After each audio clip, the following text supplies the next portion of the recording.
ගෞරවනීය ස්වාමීන් වහන්සේලා අතුරු මහා සංඝරත්නයේ අවසරයි. හොඳ අද දවසෙත් අපි මෝහය සම්බන්ධයෙන් තවත් එක් පාඩමක් තමයි කරන්න බලාපොරොත්තු වෙන්නේ. මෝහයේ මූල භාවය කියලා තමයි මම මාතෘකාව දීලා ඇත්තේ. මේක සම්පූර්ණ නැහැ. තව එක කොටසක් එන්නට තියෙනවා. අනිත් දවසේ අපි කතා කරමු. මෝහයේ මූල භාව කීපයක් තියෙනවා. මූලයක් ලෙස සලකනකොට මෝහය මූල වශයෙන් සලකන අවස්ථා කීපයකදී අපි පළවෙනි එක තමයි අපි හැමෝම දන්න විඥාන මූල භාවය. ඒ කියන්නේ නාම ධර්මයක් ලෙස ඒක චෛසිකයක් ලෙස මූලයක් ලෙස වැඩ කරනවා විඥානයේ මෝහය කියන එක. ඊළඟට එනවා මෝහයේ වට මූල භාවය. මුළු සංසාර වටේටම හේතුවක් ලෙස මූල ධර්මයක් ලෙස මෝහය වැඩ කරනවා. ඊට පස්සේ මෝහයේ සියලු අකුසලයන්ගේ හට ගැනීමට සහ අප්‍රහීනව පැවැත්මට හේතුවකි. මෝහයේ සියලු අකුසලයන්ගේ මූල හේතුවයි. ඒකත් විශේෂයෙන් අපි දන්න එකක්. සියලු අකුසල් පවතිනෙත් මෝහය නිසා. මෝහයේ සියලු අකුසලයන්ගේ සිතක් ලෙස චෛසික ලෙස චිත්තෝත්පාදවල හට ගැනීමට ප්‍රධානතම හේතුව. ඊළඟට මෝහය කුසලයන්ගේ හා අකුසලයන්ගේ පිළිවෙලින් කුසල භාවයට සහ අකුසල භාවයට හේතුවයි. මේක විශේෂ මාතෘකාවක්. ඒක ඊළඟ සුමානේ මම කතා කරන්න. ධර්මයන්ගේ කුසල භාවයට හේතුව මෝහය කියලා එක්තරා පරයය ක්‍රමයක් තියෙනවා. ඒක විසුද්ධි මාර්ගයේ ප්‍රතික්ෂේප කරපු නමුත් පරමත දීපණියේ දැඩි ලෙස ප්‍රකාශ කරපු ක්‍රමයක්. ඒකෙන් අපිට යම් කරුණු කාරණා දේවල් ගැන ඉගෙන ගන්නට හැකියාව ලැබෙනවා. මේක ඇත්තටම තවත් ශ්‍රද්ධාදී සෝබන කුසල ධර්මත් එක්ක කතා කරනකොට තමයි තවත් මේක පැහැදිලි වන්නේ. ඉස්සරම අපි බලමු මෝහයේ විඥාන මූලයක් ලෙස ඊට පස්සේ වට මූලයක් ලෙස සහ සියලු අකුසලයන්ගේ මූලය ලෙස හඳුන්වන්නේ කොහොමද කියන මෝහය කියන චෛසික ධර්මය. එහි තියෙන ලක්ෂණ රස පච්චුපට්ඨාන ආදී වශයෙන් අපි හැඳින්වුවා. ඒ ධම්මසංගණී හඳුන්වා තින ක්‍රමයෙන් අපි ඒක බැලුවා. ඒ වගේම මෝහය සම්බන්ධයෙන් මෝහයේ තියෙන මූල ටීකා මතය සහ ධම්ම අටුවාවේ තියෙන අදහස් අපි සාකච්ඡා කරා.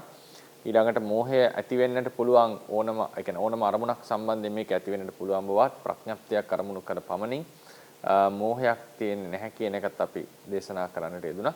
ඉතින් මේ විදිහට මෝහය සම්බන්ධයෙන් කරුණු කිහිපයක් අපි පැතිකඩ ගානකින් සාකච්ඡාවට අරගෙන තියෙනවා. ඒත් අද අපි කතා කරන්න යන්නේ ඒ වගේ මෝහය තමන් සිදු කරන ලබන ක්‍රියාව සම්බන්ධයෙන් ඇති කරගන්න මුලාභාවය කියන එක විශේෂ මාතෘකාවක් අපි ගියවත ඒ ගැඹුරු මාතෘකාවත් සාකච්ඡා කරන්න යෙදුණා. අද දවසේ අපි කතා කරන්නේ මෝහයේ මූල භාවය කියන එක.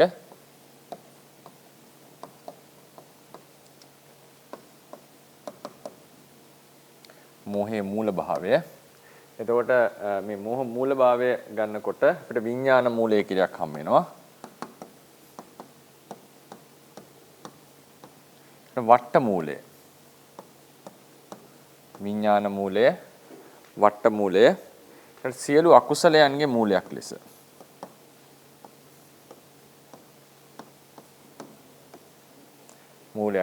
මූලය ලෙස ගන්නට පුළුවන්. ප්‍රධාන මූලය ලෙස ගන්නට පුළුවන්. මොකද විඥාන මූල භාවය කියලා කියන්නේ? විඥාන මූල භාවය තමයි ඔය ප ဋ ානාදී ප්‍රකරණවල හේතු ප්‍රත්‍ය වශයෙන් අපි කතා කරන්නේ. හේතු ප්‍රත්‍ය කියලා කියන්නේ මූල භාවයෙන් උපකාරක වෙන ධර්ම. ඒක ලෝභ දෝෂ මොහ, අලෝභ දෝෂ මොහ කියලා හයක් අපිට තියෙනවා. මේ මෝහය කියන චෛසික ධර්මය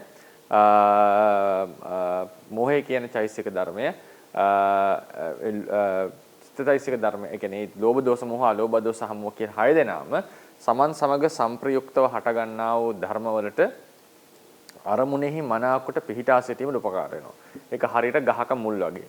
දැන් ගහක් තියෙනකොට ඒ ගහේ මුල් පොළව බදාගෙන අල්ලගෙන ඉන්නකොට ඒකේ තියෙන අතු, ගෙඩි, කොළ ආදියත් මනාකොට පොළවේ පිහිටා තිබෙනවා. ඒ වගේ මේ චිත්තචෛසික ධර්ම අතර තියෙනවා සමහර චෛසික ධර්ම ටිකක් ඒවා අරමුණ තදින් අරගන්නවා, හොඳින් අරගන්නවා. ඒවා ආරම්මන රසය නැත්තම් එක්තරා රසයක් ඉෂ්ඨ ආරම්මන රසය අනිෂ්ඨ ආරම්මන රසය නිර්ර්ථක චිත්තාචාර රසය ලෝභ විවේක රසය වගේ එක්තරා රසයක් අපේ సంతානට අරගෙන දෙනවා. ඒ රසය නිසා මොකද වෙන්නේ? රසයෙන් ලබා දෙන්නා වූ රසය නිසා මේ චිත්තචෛසික ධර්ම පුඤ්ජය වැඩෙනවා. ඒක දියුණු වෙනවා. දැන් උදාහරණයකට පොළවෙන් පටවි රසය පොහොර ආදී ජලය ආදී අරගත්තම ඒ මුල් වලින් අරගෙන ඒවා ඉහළටම අතු කොළ ගෙඩි දක්වා මේ රසය අරගෙන යනවා මුල් වලින්. එතකොට ඒ අරගෙන යාම නිසා මේ ගහ හොඳට වැඩෙන්නට පටන් ගන්නවා. වෘද්ධියට වේපුල්ල භාවයට පැමිණෙනවා. ඒ විදිහට තමයි චිත්තචෛසික ධර්මවල තියෙන මේ හේතුන් ලෝභ දෝෂ මෝහ අලෝභ දෝෂ සමෝහ කියන හේතු ධර්ම ටික චිත්ත ආරම්මණය හොඳින් අරගෙන ආරම්මණයේ තියෙන රසය හොඳින් අරගෙන ඒක ආරම්මන රසයම විතරක් නෙවෙයි ඒකේ පොඩි පොඩි වෙනස්කම් තියෙනවා. දැන් ඉෂ්ඨාරම්මනේ රසය අනිෂ්ඨාරම්මන රසය ලෝභ දෝෂ දෙකේ තමයි හම් වෙන්නේ අපිට. ඒ දෙක අර ගන්නවා. දැන් මෝහය ගන්නේ නිර්ර්ථක චිත්තාචාර රසය කියලා. ඒ කියන්නේ අනවශ්‍ය ඒ කියන්නේ අර්ථයක් නොවන පරිද්දෙන් සිතවිලි පැවැත්වෙනවා. ඒකෙන් යම්කිසි රසයක් අපිට ඇති වෙනවා. ඒ කියන්නේ නිර්ර්ථක සිතවිලි වල අපි හුරු වෙන බවක් තියෙනවා. ඒක මෝහයෙන් ඇති කරන රසයක් කියලා හඳුන්වනවා. අලෝභ දෝෂ සමෝහ කියන තුන් දෙනා ඇති කරන්නේ ලෝභයයි ද්වේෂයයි මෝහයයි දුරු කරලා යටපත් කරලා ඇති කරනවා අකුසලයන්ගෙන් වෙන්වීම කියලා ආධ්‍යාත්මික සුවය. ඒ ආධ්‍යාත්මික සුවය චිත්තසංතානය වඩවන්නට සමර්ථ වෙනවා. ඉතින් මේ විදිහට ඒකේ ඒ රසය ගන්න ක්‍රම වෙනස් එකිනෙකටව. එතකොට මේ මුල් වලින් මේ රසය ගහේ හැමතරටම අරගෙන යනවා වගේ මේ ලෝභ දෝෂ මෝහ අලෝභ දෝෂ සමෝහ කියන ධර්ම ටික සංතානේ වඩවනවා. ඒකෙන් මෝහය කියන එකත් විශේෂයි. මෝහය ඇති කල්ලි පළවෙනි ක්‍රමෙන් අපි කියන මෝහය ඇති කල්ලි මෝහය හොඳින් තදින් අරමුණ අරගන්න. මෝහයේ අරමුණ තදින් ගන්න බව තේරුම් ගන්නට කියලා කියන පොත්වල මෝහය දුරු කරන්නට අතිශය අපහසුයි. දැන් ලෝභයත් එහෙමයි. ලෝභයක් යමක් කෙරෙහි ඇති වුණොත් එහෙම ඒක දුරු කරන්න ලේසි නෑ. තරහක් ඇති වුණොත් එහෙම, ද්වේෂයක් ඇති වුණොත් එහෙම, ගැටීමක් ඇති වුණොත් එහෙම, අඩුපාඩු වශයෙන් ලැජ්ජාවක් සිදුන ඒ වගේ අවස්ථාවලදී අපිට ඒක අමතක කරන්න ලේසි නෑ. මොකද අපි අරමුණෙන් ගැටෙනවා එතනත් එක්ක. එතකොට දැඩිව ගන්න බව, ලෝභයේ, ද්වේෂයේ දැඩිව ගන්න බවක් තියෙනවා. මෝහයේත් එහෙමයි. මෝහයේ තියෙන දැඩිව ගන්න බව තමයි නිසා තමයි අපිට සම්මෝහය දුරු කරන්න බැරි. මේ මෝහයේ අපේ අරමුණු අපි තැදිව අරන් ඉන්නවා මෝහය විසින්. ඒ නිසා අපිට ලෝකයේ ආරම්මන කෙරෙහි ලොකු සම්මෝහයක් මුල් බැසගෙන තියෙනවා. ඉතින් ඒ නිසා මේ සම්මෝහය දුරු කරන්න අමාරු බව තමයි මෝහයේ තියෙන අරමුණ දැඩිව ගන්න බව. ලෝභ දෝෂ මෝහයේ අරමුණ දැඩිව ගන්නකොට අවශේෂ චිත්තචෛසික ධර්මත් අරමුණෙහි මනාකොට ගැඹුරින් පිහිටා සිටිනවා කියන එක තේරුම් ගන්නට ඕනේ. ඒතර ඒක මුලින්ම කියලා තියෙන්නේ මෝහය විඥාන මූලයක් ලෙස මෝහය අකුසල මූලයකි. ඉන් අදහස් වන්නේ මෝහය තමන්හා සංප්‍රයුක්ත චිත්තචෛසික ධර්මයනට අරමුණෙහි මනාකොට පිහිටා සිටීමට උපකාරක ධර්මයක් යන්නයි. ඒට හේතුව මෝහය අරමුණ තදින් ගන්නා ධර්මයක් වීමයි. ගසක මුල් පොළව තදින් බදා ගන්නා විට ගසේ කඳ අතු කොළ ගෙඩි යන ආදී පොළවේ මනාකොට පිහිටා සිටින්නාසේ මෝහයේ විසින් අරමුණ තදින් ගන්නා විට එහා සංප්‍රයුක්ත ධර්මද අරමුණෙහි මනාකොට පිහිටා සිටී. මෝහයේ අරමුණ තදින් ගන්නා බව ඒ අරමුණු සම්බන්ධයෙන් පවතින මෝහය දුරු කිරීමට ඇති අපහසුකම අනුව තේරුම් ගත යුතුය. පළවෙනි එක. ඊට පස්සේ එකක් වෙනවා මෝහය අරමුණ තදින් ගන්නකොට එයත් එක්ක සංප්‍රයුක්ත වෙන. දැන් මෝහයත් එක්ක සංප්‍රයුක්ත වෙනවා අපි හිතමුකෝ චිත්තය තවත් චෛතසික ධර්ම. මෝහය තදින් අරමුණ අරගන්නකොට මෝහය ගන්නකොට ඒක හේතු කරගෙන අවශේෂ චිත්තචෛසික ධර්මයේ අරමුණෙහි මනාකොට පිහිටනවා. අනිත් ධර්ම වලට නෑ අරමුණ තදින් ගන්න බවක්. මේ ධර්ම 6ට තමයි සාමාන්‍යයෙන් තියෙනවා කියලා කියන්නේ. එතකොට අනිත් චෛසික චිත්තචෛසික ධර්මයේ අරමුණෙහි මනාකොට පිහිටා සිටීම සිද්ධ වෙනවා. එතකොට මේකෙදි තව සිද්ධ වෙන දෙයක් තමයි මේ තදින් ගැනීම නිසා මේ තදින් ගැනීම හේතු කරගෙන නැවත මෙබඳු චිත්තෝත්පාද సంతානෙහි පහළ වෙනවා. නැවත පහළ වෙනවා. ඒක සාමාන්‍යයෙන් දීලා තියෙන ප ဋ ාණුද්දේශ දීපණෙහි යමෙකු කෙරෙහි ලොකු ඇලීමක් බැඳීමක් ඇති වුණොත් ඒ සේනා සම්බන්ධයේ වස්තුව සම්බන්ධයෙන් ඒ දේ සම්බන්ධයෙන් නැවත සිතවිලි පහළ වෙනවා. ඒ ඇලීම හේතු කරගෙන, කැමැත්ත හේතු කරගෙන. එතකොට ඒ මූල කැමැත්ත මූල හේතුව ඒ පදනම හේතු කරගෙන නැවත ඒහා සමාන සිත් පහළ වීම නිසා මේ මූල ධර්මයෝ ඒ වෙලාවේ පහළ වෙන සිතට විතරක් නෙවෙයි පසුව පහළවන්නා වූ චිත්තචෛසික ධර්ම වලටත් යම් බලපෑමක් සිද්ධ කරනවා. ඉතින් ඒ නිසා ඒක සාමාන්‍යයෙන් ප ဋ ාණෙදී අපි කතා කරන්නේ සංප්‍රයුක්තකානං ධම්මානං කියලා. නමුත් මතක තියාගන්න සංප්‍රයුක්ත ධර්ම වලට අරමුණේ මනාකොට පිහිටා සිටින උපකාර වීම නිසා පසුව පහළ වෙන චිත්තචෛසික වලටත් ඒ බලපෑම ඇති කරලා දෙන එකත් මෝහයේ මූලභාවය හේතුභාවය. එනිසා මෝහේ නම් වූ අකුසල මූලයේ සමහර අරමුණු තදින් ගැනීම නිසා එම අරමුණ සම්බන්ධව නැවත මෝහේ හටගනී. ඒ මෝහේ හේතු කෘත්‍ය නිසා සිදුවන්න බව දතු යුතුය. මේ අදහස ප ဋ ාණුද්දේශ දීපණියේ සඳහන් කර ඇත්තේ පහත පරිදිය. අපිච ඒකෝ පුරිසෝ ඉත්ති ඒකිස්සං ඉත්තියං පටිබද්ද චිත්තෝ හෝති. යම් පුරුෂයෙක්ට කාන්තාවක් කෙරෙහි එයා බැඳිලා ඉන්නවා. සෝ යාවතං චිත්තං න ජහති ඒ සිත බැහැර කරන තාක්කල් තාවතං ඉත්තිං ආරබ්භ තස්ස පුරිසස්ස ලෝභ සහගතානි කාය වචී මනෝ කම්මානිච ලෝභ සමුට්ඨිතානි චිත්තද රූපානිච චිරකාලම් පවත්තන්ති. ලෝභ සමුට්ඨිත චිත්තචෛසික ධර්ම බොහෝ කල් හට ගන්නවා. නැවත හට ගැනීම සිද්ධ වෙනවා. සබ්බානි චතානි චිත්තචෛසික රූපානි තස්සං ඉත්තියං රජ්ජන ලෝභ මූලකානි හොಂತಿ. ඒ ලෝභය මුල් කරගෙන තමයි ඔක්කොම චිත්තචෛසික ධර්මය හටගන්නේ. සෝ ලෝභෝ තේසං මූලට්ඨේන හේතුච උපකාරට්ඨේන පච්චයෝච. ඒකයි මූලට්ඨේන හේතුවක් වෙනවා. උපකාරකාරයෙන් ප්‍රත්‍යක් වෙනවා. හේතු ප්‍රත්‍ය. තස්මා හේතුපච්චයෝ. ඒස නයෝ සේසානි රජ්ජනීය වත්තුහුනි ආරබ්බ රජ්ජන වශයෙන් උප්පන්නේසු ලෝභේසු දුස්සනීය වත්තුහුනි ආරබ්බ දුස්සන වශයෙන් උප්පන්නේසු මෝහ දෝෂේසු මුහ්‍යනීය වත්තුහුනි ආරබ්බ මුහ්‍යන වශයෙන් උප්පන්නේසු මෝහේසු. ඒ කියන්නේ ද්වේෂ සහගත අරමුණු වලට ද්වේෂය හට ගැනීම, මෝහ සහගත අරමුණු වලට මෝහය හට ගැනීම, මේ හැම එකකම නැවත ඒ ධර්ම හට ගන්නකොට ඒවවල ඔය කියන ලක්ෂණේ තියෙන නිසා මුලින් හට ගන්නා වූ නාම රූප, ඒ කියන්නේ හේතු ධර්ම නිසා පසෝ නැවත එහා සමාන සිත් පහළ වෙනවා කියන එක තමයි මේකේ අදහස් කරලා තියෙන්නේ. ඊළඟට මේකේ තව විඥාන හේතු භාවය ගැන එකක් කියනකොට මේ රසය සම්බන්ධයෙන්. ඒ කියන්නේ මුල් වලින් දැන් මුල් හොඳට පොළවේ පිහිටා එක විදිහකට මේක මුල් හොඳට පොළවේ පිහිටා සිටිනකොට අල්ලගෙන ඉන්නකොට ගස පොළවේ මනාකොට පිහිටා සිටිනවා. ඒක එකක්. ඊට පස්සේ නැවත අර ඒ කියන්නේ මෝහය හේතු ධර්මයේ අරමුණ තදින් ගන්නකොට සංප්‍රයුක්ත චිත්තචෛසික ධර්මයේ අරමුණේ මනාකොට පිහිටා සිටිනවා. ඊළඟට නැවත හට ගැනීමටත් ඒක උපකාර වෙනවා. ඊළඟට මේ දැන් කියන්න යන්නේ යම්කිසි රසාස්වාදයක් ලබා දෙනවා. මේ මූල ධර්ම වලින්. ඒ කියන්නේ ලෝභය විසින් අරමුණේ තියෙන ඉෂ්ඨාරම්මන රසය චිත්තචෛසිකයන්ට අරගෙන දෙනවා. ඊට පස්සේ මේකේ චිත්තචෛසිකයෝ වැඩෙන්න පටන් ගන්නවා. ද්වේෂය විසින් අනිෂ්ඨාරම්මන රසය මතු කර ස්පර්ශයෙන් තමයි ඒක මතු කරන්නේ. නමුත් ඒකෙන් ඒක හොඳට අර ගන්නවා ද්වේෂය විසින්. මෝහය විසින් සිද්ධ කරනවා කියලා කියන්නේ නානා ආරම්මනවර નિરර්ථක චිත්තාචාර රසය. ඒ කියන්නේ චිත්තාචාර කියන්නේ සිතේ පැවැත්ම කියන එකයි. නොයෙක් අරමුණු වල નિરර්ථක චිත්තාචාරය. ඒ කියන්නේ નિરර්ථක කොහොමද කියන්නේ ඒක? નિરර්ථක චිත්තාචාර රස. નિરර්ථක කියන අර්ථයක් රහිත කියන එක. චිත්තාචාර කියන්නේ සිතේ පැවැත්ම කියන එක. රසය කියන්නේ පැවැත්ම නිසා හටගන්න රසය. කියන්නේ තේරුමක් නැති සිත් පවතිනකොට අපේ 아무තු රසයක් උපදිනවා. ඒක අර්ථවත් දෙයක් නෙවෙයි. සමහරවිට දැන් උද්දච්ච විචිකිච්ඡාය වලත් අන්තිමට සැක කරන්න වුණා වුණ ඒ සැක කරන එක නිකන් හරි හුරුවක් බවට පත් වෙනවා. ඒ වගේම නානා අරමුණු වල මුලාව නිසානේ හැසිරෙන්නේ. ලෝභය වෙන්න පුළුවන්, ද්වේෂය නිසා වෙන්න පුළුවන්, විචිකිච්ඡාව නිසා වෙන්න පුළුවන්, උද්දච්චය නිසා වෙන්න පුළුවන්. මොකක් හරි හේතුවක් උඩ නානා අරමුණු වල අකුසල සිත් වලින් හැසිරෙනකොට ඒ අකුසලයන්ගේ යථා ස්වභාවය නොදැනීමක් මෙතන තියෙනවා.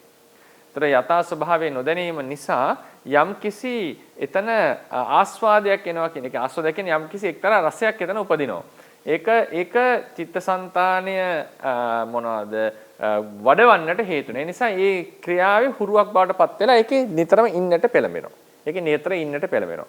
ඒක අර උපේක්ෂා වේදනාවෙන් ඇති කරගන්නා වූ විඳීම වගේ කියනවට වඩා ඒකට කියන්න වෙන්නේ ලෝභ ඒ කියන්නේ ඒ අරමුණු වල වැරදි ලෙස හැසිරෙනකොට මෝහයෙන් මුලා වෙලානේ මොන අකුසලයක් කරත් හැසිරෙන්නේ.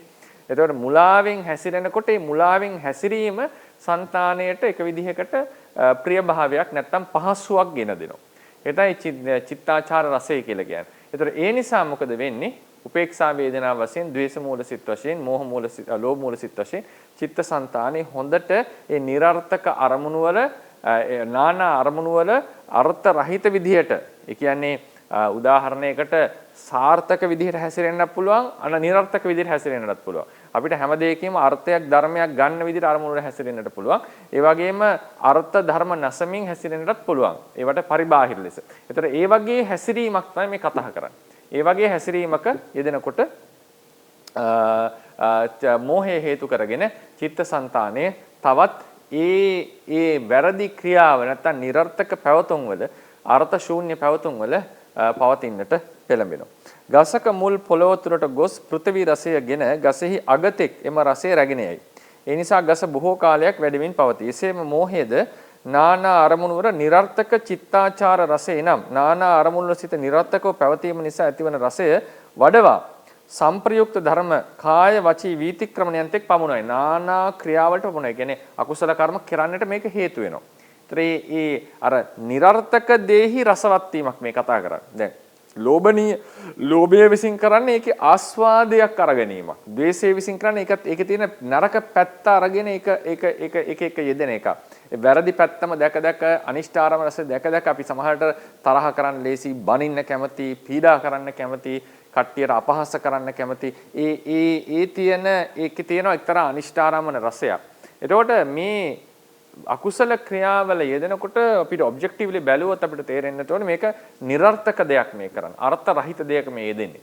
එතකොට ඒක මෝහයේ නොදැනුවත්කම නිසා තමයි මේ දේවල් කරලා තියෙන්නේ. දැන් උදාහරණයකට තමන්ටත් අනුන්ටත් හානි වෙන ද තමන්ට හානි වෙන දෙයක් පාවිච්චි කරනවා අපි කියන එක නොදැනුවත්කම, ඒක මෝඩකම කියලා කියනවා. ඒ වගේ තමන්ටත් හානි වෙන අනුන්ටත් හානි වෙන මෙලොවටත් ප්‍රයෝජනයක් නැති මේ වගේ ලොකු කාලය කාදමන නැත්තම් අර්ථ ශූන්‍ය වෙච්ච අකුසල ක්‍රියාවල යෙදෙනකොට එතන යම් කිසි රසයක් సంతානෙට ඇති වෙනවා.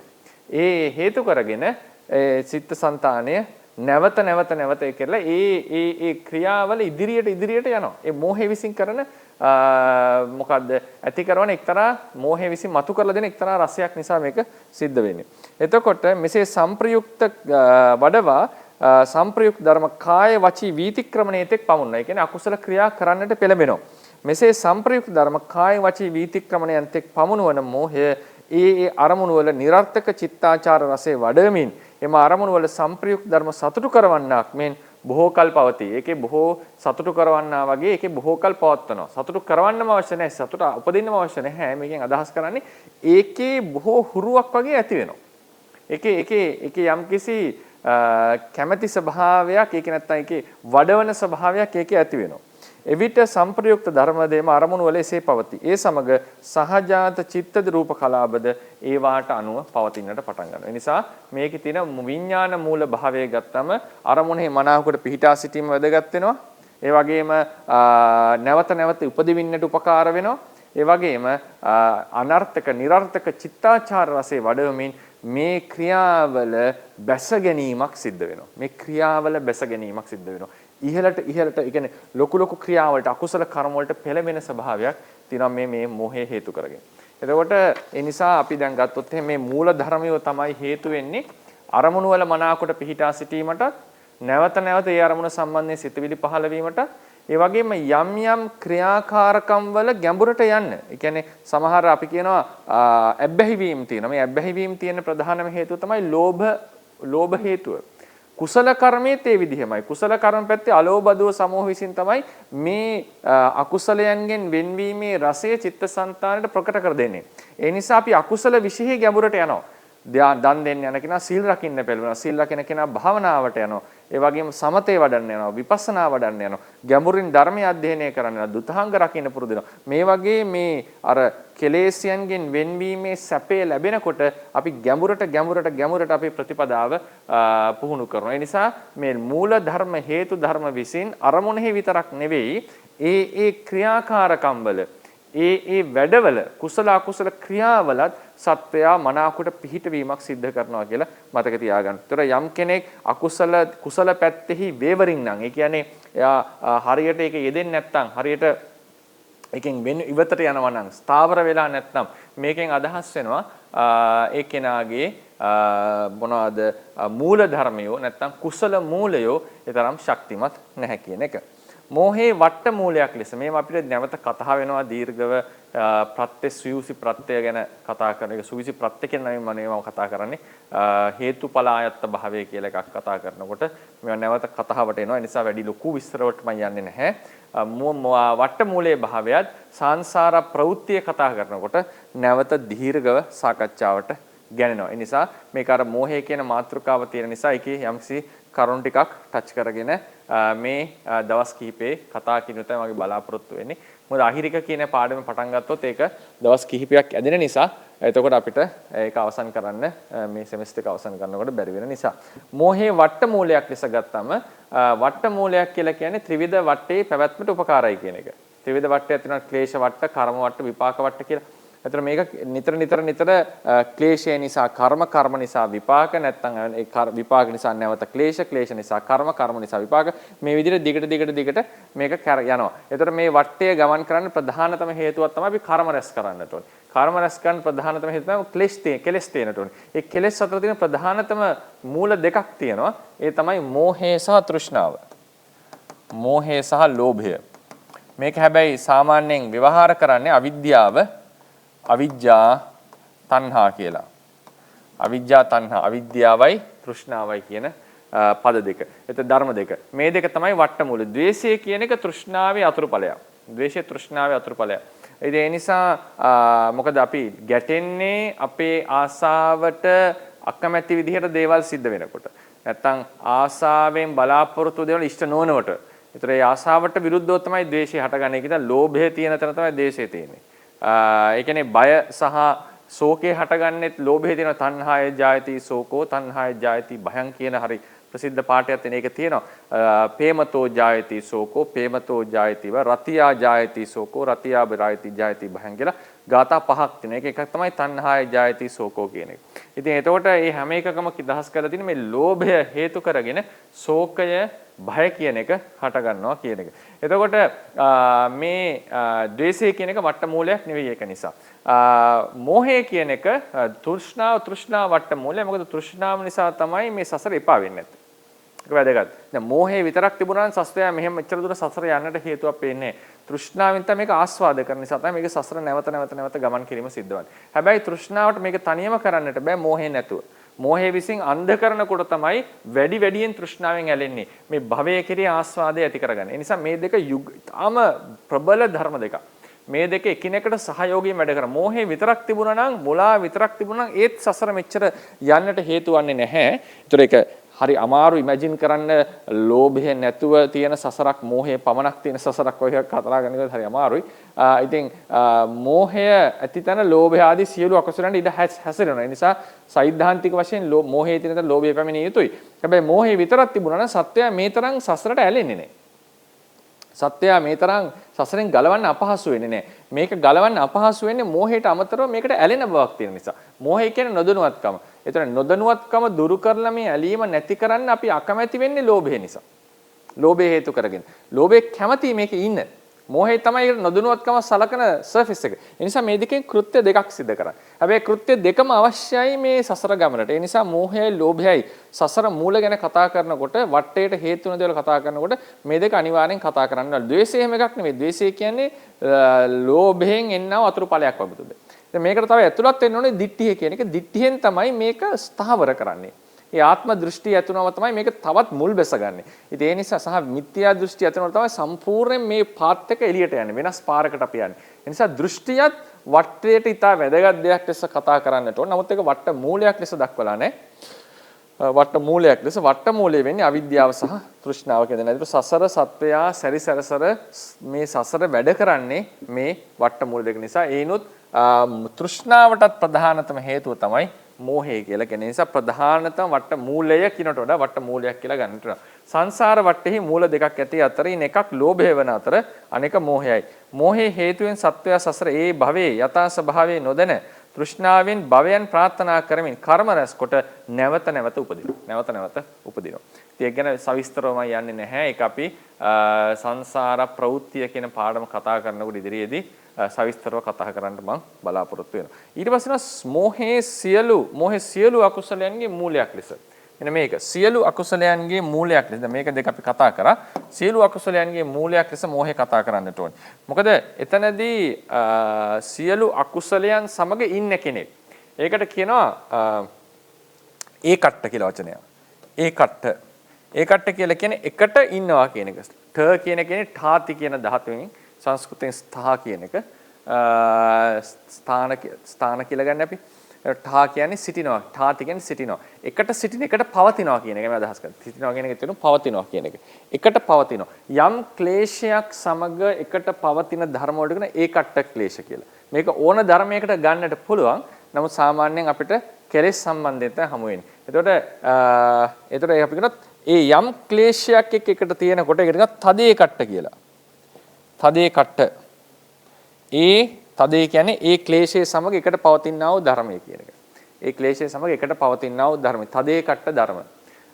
ඒ කියන්නේ යම් ක්ලේශයක් සමග තව කෙලෙසයක් තියෙනවා නම් ඒ එකට පවතින ක්ලේශන තදේ කට්ට කිලේශ කියලා. තදේ කට්ට කිලේශ. මේ තදේ කට්ට කිලේශ කියන එක ක්‍රම දෙකකට විස්තර වෙනවා. තදේ කට්ට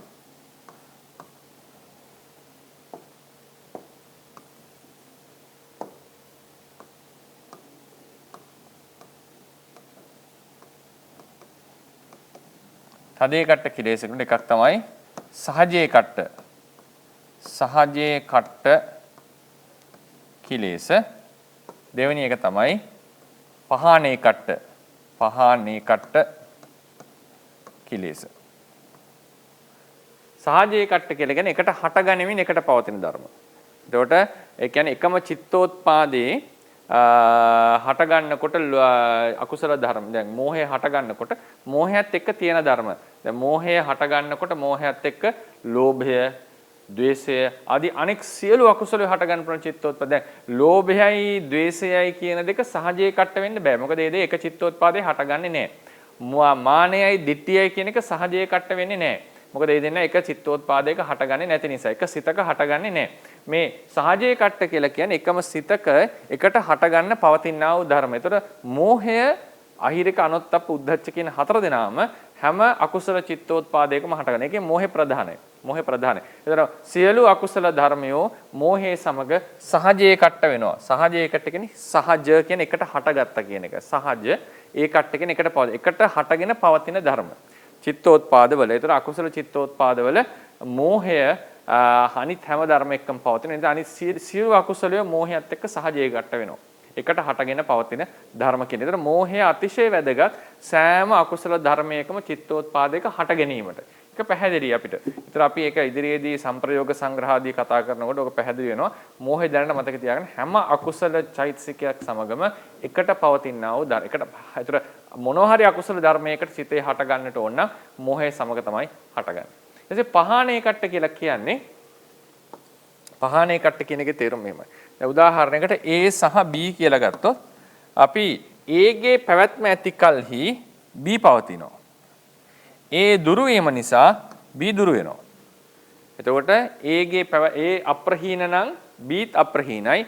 A ප්‍රහීන නම් B ප්‍රහීනයි. දැන් මේකේ න්‍යායය. ඒක උදාහරණයක් කියන A කියන ක්ලේශය සහ B කියන ක්ලේශ දෙක ගත්තොත් A කියන එක අප්‍රහීන කල්ලි B අප්‍රහීනයි.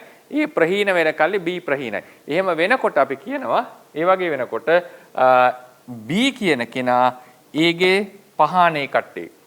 A ගේ පහානේ කට්ටේ. මොකද A ගේ පැවැත්ම නොපැවැත්ම අනුව B ගේ පැවැත්ම නොපැවැත්මත් අපිට කියන්නට පුළුවන්. එතකොට A ප්‍රහාණය වන විට ප්‍රහාණය වන ඒ අප්‍රහීන පවතිනකොට අප්‍රහීන පවතින ධර්ම වලට කියනවා ඒගේ සහජයේ පහානේ කට්ට ධර්ම කියලා. පහානේ කට්ට ධර්ම. ඒතර මෝහය ගත්තොත් එහෙම මතක තියාගන්න සියලු අකුසල ධර්මියෝ පවතින්නේ මෝහය පවතින තාක්කල්. දැන් දෘෂ්ටිය අපි ගත්තොත් දෘෂ්ටිය දුරු වුණා කියලා සියලු මෝහය දුරු වෙනවා කියලා එකක් නැහැ. සියලු මෝහය දුරු වෙනවා. මොහේ සමහර කොටස් දෘෂ්ටියත් එක්ක නැති වෙනවා. ඒ නිසා අපිට ඒක දෙපැත්තටම ගන්න පුළුවන්. දැන් උදාහරණයකට මේක තේරෙනවා දෘෂ්ටිය කියන එක හේතු කරගෙන සියලු මෝහේ තදේ කට්ට වෙන්නේ නැහැ. පහානේ කට්ට වෙන්නේ නැහැ දෘෂ්ටිය සමග. මොකද දෘෂ්ටිය නැති කල්ලි තියෙන්න පුළුවන් මෝහයක් තියෙනවා. දෘෂ්ටිය නැති කල්ලි තියෙන්න පුළුවන් මානයක් තියෙනවා. දෘෂ්ටිය නැති කල්ලි තියෙන්න පුළුවන් ලෝභයක් තියෙනවා. ඉතින් ඒ නිසා මේ සමහර ක්ලේශයන් සමග සමහර ඒවා පහානේ කට්ටවන්නේ නැවේ මෝහයේ සමග සියලු ක්ලේශයෝ පහානේ කට්ට වෙනවා. සියලු ක්ලේශයෝ පහානේ කට්ට වෙනවා. ඒ අපි ගත්තොත් ඒ මට්ටම් අනුව මේ කතා කරන්න පුළුවන් මේ මට්ටමේ මෝහයක් මේ මට්ටමේ මෝහයක් ලෙස කතා කරත හැකි. ඒක සාමාන්‍යයෙන් අපිට කියන්න වෙනවා මෝහයේ සමග සියලු කෙලෙස් පහානේ කට්ට වෙනවා. මොකද මෝහයේ තියෙනකොට තමයි සියලු ක්ලේශයෝ පවතින්නේ. මෝහේ නැති කල්ලි අනිත් කෙලෙස් දුරු වෙනවා. ඒක මාර්ගයෙන් මාර්ගයට කතා කරොත් එහෙම අපායගාමි මෝහය ඇති කල්ලි අපායගාමි තෘෂ්ණාව තියෙනවා. අපායගාමි සක්කාය දිට්ඨිය තියෙනවා. ඒතර ඒ විදිහට කතා කරන්න ඕනේ කඩ කඩේක. ඉතින් සාමාන්‍යයෙන් පොදුවේ කියත හැකි සියලු මෝහේ පවතිනකොට සියලු අකුසල ධර්මයෝ අප්‍රහීනව පවතිනවා කියන. ඒ වගේම මෝහේ දුරු වෙනකොට ඉතිරි වෙන අකුසලයකුත් නැහැ. සියලු අකුසල් දුරු වෙලා යනවා. ඒ නිසා මෝහය සියලු අකුසලයන්ට සහජයේ කට්ට වගේම පහානේ කට්ට වශයෙන් උපකාර වෙලා තියෙනවා. මෝහය ඇති කල්හි අවිද්‍යාව ඇති කල්හිම තමයි අනිත් සියලු අකුසලයෝ අප්‍රහීනව පවතින්නේ. අප්‍රහීනව පවතින. ඒ නිසා අපි විසින් ඇත්තටම මේ මෝහය දුරු කිරීම තමයි සිද්ධ කරන්නට ඕනේ. හැබැයි මතක තියාගන්න ධම්මසංගණී ණය ක්‍රමයේ හැටියට අපි කියනවා සක්කාය දිට්ඨියේ තියෙන සහජයේ පහානේ කට්ට ධර්ම කතා කරනවා. සක්කාය දිට්ඨියේ තියෙන සහජයේ කට්ට ධර්ම කතා කරනවා. එතකොට සක්කාය දිට්ඨිය දුරු වෙනකොට යම් ක්ලේශයක් දුරු වෙයි නම් ඒවා සක්කාය දිට්ඨියේ තදේ කට්ට වෙනවා. ඒ කියන්නේ සක්කාය දිට්ඨිය දුරු වෙනකොට අකුසල අපායගාමි මෝහය තදේ කට්ටයි. අපායගාමී මෝහය දැන් මාර්ග ඥාණයෙන් සක්කාය දිට්ඨි සීලබ්බත පරාමාස විචිකිච්ඡා කියන තුන දුරු කරනකොට ඒකත් එක්ක දුරු වෙනවා තදේ කට්ට මෝහය, ලෝභය, ද්වේෂය. එතකොට අපායගාමී ලෝභ දෝෂ මෝහ දුරු වෙලා යනවා. එතකොට ඒ විදිහට සක්කාය දිට්ඨියේ තදේ කට්ටයක් ලෙස මෝහය අරන් තිනවා ධම්මසංගණී ණය ක්‍රමයට. නමුත් ඒකට වඩා මේ අනිත් පැත්තෙන් මේ කතා කරන්නේ. මොකද දිට්ඨියෙන් මෝහයට ලැබෙන උපකාරයක් තියෙනවා. ඊට වඩා මෝහයෙන් දිට්ඨියට ලැබෙන උපකාරය අතිශය ප්‍රකටයි සහ ප්‍රබලයි. ඉතින් ඒ නිසා මෝහේ පැත්තෙන් කතා කරනකොට සියලු අකුසලියෝ තදේ කට්ට වෙනවා කියලා මම කියන්නේ. මේ කඩලා කියන්නේ අපායගාමී මෝහය සක්කාය දිට්ඨිය එක්ක තදේ කට්ට වෙනවා. ඊළඟට කාම භවයේ කෙරෙහි තියෙනා මෝහය කාම රාගයේ එක්ක තදේ කට්ට වෙනවා. මේ ආදී ලෙසට අපිට බෙදලා කතා කරන්නට ඕනේ. ඉතින් එතකොට පහානේ කට්ට කියලා කියන්නේ මෝහය පවතිනකොට අනිත් සියලු අකුසලියෝ අප්‍රහීනව පවතිනවා. මෝහය දුරු වෙනකොට අනිත් සියලු අකුසලියෝ දුරු වෙනවා කියන කතාව. මෝහයේ සියලු අකුසලයන්ගේ මූලයක් ලෙස මෝහයේ සියලු අකුසලයන්ගේ මූල හේතුවයි. අනෙකුත් සියලු අකුසල හටගන්නේ සහ අප්‍රහීනව පවතින්නේ මෝහයේ අප්‍රහීනව පවතින තෙක්ය තාක්ය. එසේම මෝහයේ සියලු අකුසලයන් සමග එකට අකුසල චිත්තෝත්පාදවල හටගනී. සියලු අකුසල ධර්ම මෝහයේ තදේ කට්ට අකුසල වෙයි. තදේ කට්ට යනු තවත් අකුසලයක් සමග එකට පවතින අනෙකුත් අකුසල ධර්මයි. මෝහයේ සමග තදේ කට්ට වෙන අකුසල ධර්ම වර්ග දෙකක් තියෙනවා. මොනවද? සහජේ කට්ට සහ පහනේ කට්ට වශයෙන්. යම් අකුසලයක් සමග එකම චිත්තෝත්පාදයේ එකට හටගෙන එකට පවතින ධර්ම එම ක්ලේශයේ සහජයේ කට්ට ධර්ම නම් වෙනවා. ඒතර යම් කිසි චිත්තෝත්පාදයක් සමග එකට හටගෙන එකට පවතින යම් ධර්ම සමූහයක් එතකොට මෝහයේ සමග තියෙනවා තව අකුසල ධර්ම සමග ඒවා සහජයේ කට්ට වෙනවා. එතකොට මෝහයේ සමග සියලු අකුසලිය අකුසල චිත්තෝත්පාද වල හට ගන්නා නිසා සියලු අකුසල චෛතසික මෝහයේ සහජයේ කට්ට බවට පත් වෙනවා. පහානේ කට්ට කියලා ගත්තම යම් අකුසලයක් අප්‍රහීනව පවතින තාක් ඒ සමග අප්‍රහීනව පවතින සහ යම් ක්ලේශයක් ප්‍රහාණය වෙන විට එයත් සමග ප්‍රහාණය වෙන අනෙකුත් අකුසල ධර්ම එම අකුසලේ පහානේ කට්ට නම් වේ. එම පහානේ කට්ට අකුසලිය පුද්ගලයා තුළ ඉතිරිව පවතින කෙලෙස් සැලකිත. ඒක පුද්ගලයා තුළ තමයි පවතින එක තමයි සාමාන්‍ය ධර්ම විවරණය කරන සම්මුති වශයෙන් පුද්ගලයා තුළ පවතින එක. ඒතකොට ඒකෙන් තේරුම් ගන්නට ඕනේ මේ ක්ලේශය තියෙනකන් මේ ක්ලේශය තියෙනවා මේ ක්ලේශය දුර වෙනකොට මේ ක්ලේශය දුර වෙනවා කියන එක. එතකොට ඒකෙදී පහානේ කට්ට අකුසලිය පුද්ගලයා තුළ ඉතිරිව පවතින කෙලෙස් ලෙස සැලකිය යුතුය. සියලු අකුසල ධර්ම පවතින්නේ මෝහයේ අප්‍රහීන පවතින තාක්කේ. එබැවින් සියලු අකුසලියෝ මෝහයේ පහානේ කට්ට අකුසලන බව දත යුතුය. වැදගත්. මෝහයේ සක්කාය දිට්ඨිය ආදී අනෙකුත් අකුසලයන්ගේ තදේ කට්ට ක්ලේශයක් ලෙසද අර්ථකථනය කළ හැක. එම ණය ක්‍රමයේ ධම්මසංගණීය නික්කේප කාණ්ඩයේයි. නමුත් අනෙකුත් සියලු අකුසලයන් සියලු අකුසලයන්ට මෝහයේ ඇති උපකාරයේ වඩාත් ප්‍රකටය. මෝහයෙන් තොර වෙම අකුසලයන්ට අකුසල නොහට ගන්නා නිසා සහ සියලු අකුසල් අප්‍රහීනව පවතින්නේ පරිඤ්ඤා කෘත්‍ය නිම කරමින් මෝහය දුරු නොකර පවතින තාක්කල් නිසා සියලු අකුසල මෝහයේ තදේ කට්ට අකුසල වීමේ වාරය මෙහිදී සලකා ඇත. ඒ නිසා ඒකත් තේරුම් ගන්න ධම්මසංගණීයදී අපිට අනිත් පැත්තටත් මෝහය දෘෂ්ටියේ තදේ කට්ට ක්ලේශයක් ලෙස හඳුන්වලා තියෙනවා. ඒකත් ගන්න පුළුවන් ක්‍රමයක්. මොකද මේ දෙකටම දෙපැත්තට සම්බන්ධතාවයක් තියෙනවා. විශේෂයෙන් කතා කරලා තියෙන්නේ මේක ප්‍රහීන වෙනකොට මේ ප්‍රහීන වෙනවා කියන එක. දැන් මෝහය කියන එක ගත්තම මෝහය කියන එක ප්‍රායෝගිකව ගත්තම මෝහය ඇති කල්හි අනිත් සියලු අකුසලයන් දොර ඇරෙනවා. ඒක හොඳට මතක තියාගන්න ඕනේ. සියලු අකුසලයන් දොර ඇරෙනවා. මෝහය මුලාව ඇතිකොට තමයි ඇති කල්ලි තමයි අපි ලෝභය, ද්වේෂය, ඊර්ෂියාව, මානය, දෘෂ්ටිය මේ ආදී සියලු කෙලෙස් හටගන්නේ. මෝහේ මුලා වීම නිසා අරමුණේ යථා ස්වභාවය නොදැනීම. ඒ වගේම එදා කිව්වා වගේ ඒ අකුසලෙහි තියෙන ආදීනව නොදැනීම. මේ කියන දේවල් නිසා තමයි අනිත් සියලු අකුසලයෝ సంతානය තුළ හටගන්නේ. ඉතින් ඒ సంతානය තුළ හටගත හැකි බවත් අපි තුළ ඉතිරිව පවතින්නේ මෝහයේ තියෙන තාක්කල්. ඒ නිසා මෝහයේ එන්න අඩු වෙනකොට ඒ තරමට අපි විසින් සිදුවන්නා වූ අකුසල ප්‍රමාණය අඩු වෙනවා. ඒක හරි උපමාවකින් ගත්තොත් එහෙම අපි ගත්තොත් කුඩා ළමයෙක් ඉන්නවා. කුඩා ළමයෙක් ඊට පස්සේ තම තරුණ වයසට ආපු අවුරුදු 15ක වගේ දරුවෙක් ඉන්නවා. ඊළඟට වැඩිහිටි මහත්මයෙක් ඉන්නවා. වැඩිමල් වෙච්ච වැඩිහිටි කෙනෙක් ඉන්නවා. මේ කුඩා අතදරුවෙක් කියලා හිතන්නකෝ. එතකොට අපි සාමාන්‍යයෙන් උදාහරණයකට උපමාවක් මිස ගන්නේ මේ කුඩා දරුවාට සමාජ සම්මතයන් තේරෙන්නේ නැහැ. එයාට සමාජයේ කටයුතු කරන්න ඕන විදිහ තේරෙන්නේ නැහැ. ඒ වගේ එයා ලොකු මෝහයක් එයා තුළ තියෙනවා. මේ දරුවා තුලත් යම් තරමක මෝහයක් තියෙනවා. යම් මෝහයක්. නමුත් මේ දරුවා තරම් නැහැ. දැන් මෙයා වස්ත්‍රයේ මල පහ කර ගැනීම මල මුත්‍ර පහ කිරීම පව සිද්ධ කරගන්නවා. එයාට කිසිම අවධානයක් නෑ. ඕන විදිහකට හැසිරෙනවා. මොකද එයාට හොඳ නරක හිටිය යුතු නොහිටිය යුතු ක්‍රම මේවා මොකක්වත් තාම තේරිලා නැහැ. ඒ නිසා අපිත් එක්ක ඉවසනවා ඇත්තට. එතකොට මේකට හේතුව තමයි මෙයා තුළ තියෙන මෝහය අධිකයි. උපමාවක් මේ ගන්නෙ මම. ඊට පස්සේ මේ කෙනා තුල ගත්තම මෙයාට මේ සමහර පොඩි ළමයාගේ තියෙන සමහර නොදැනුවත්කම් නැහැ. නමුත් සමහර නොදැනුවත්කම් තියෙන උදාහරණයකට වගකීම් වලට එහෙම පැටලෙන්නේ නැහැ. ඒ කියන්නේ ලොකුවට වගකීම් ගන්න බෑ. දැන් මෙයා සමහරලාට යාළුවෙක් සෙල්ලම් කරන්න යනවා. යාළුවෙක් එක්ක කට්ටි පනිනවා කියනවා අපි. ඒතර Tamanට පැවරී තියෙන පාසල් වැඩවලින් මග හැරලා ඉන්නවා. ඒකට යාට ලොකු බරක් ඇවිල්ලා නැහැ. යාට අනාගතයේ මේ කරන ක්‍රියාවලින් මොන වගේ ප්‍රතිවිපාක මට ලැබෙයිද කියන එක ලොකුට පේන්නේ නැහැ. මේ විදිහට අර සමාජය ගැන ලොකු ගැඹුරු අවබෝධයක් යම් ප්‍රමාණයක එතික්ස් ටිකක් යාට එටිකට්ස් ටිකක් තියෙනවා. ඒ කියන්නේ ඉන්න ඕන විදිහ ඒ වගේ දේවල් යාට තේරෙනවා. දැන් වැඩිහිටි කෙනාට ආපු කෙනාට එයාට අතින් මේ කියන සම්මෝහ දෙකම දුර වෙලා තියෙනවා. දැන් වැඩිහිටි කෙනෙක් සාමාන්‍යයෙන් රස්සාවට යන්නතෝ යාළුවෙක් ගිහිලා සෙල්ලම් කරනවා කියන එක කරන්නේ නැහැ. එහෙම කරන්නේ නැහැ සාමාන්‍යයෙන්. මොකද එයාට වගකීම වැඩි. එහෙම බලාපොරොත්තු වෙන්නේ නැහැ අපි සමාජයේ. ඒක වගකීම වැඩි. එයා යුතුයකම් ඉෂ්ට කරන්නට ඕනේ.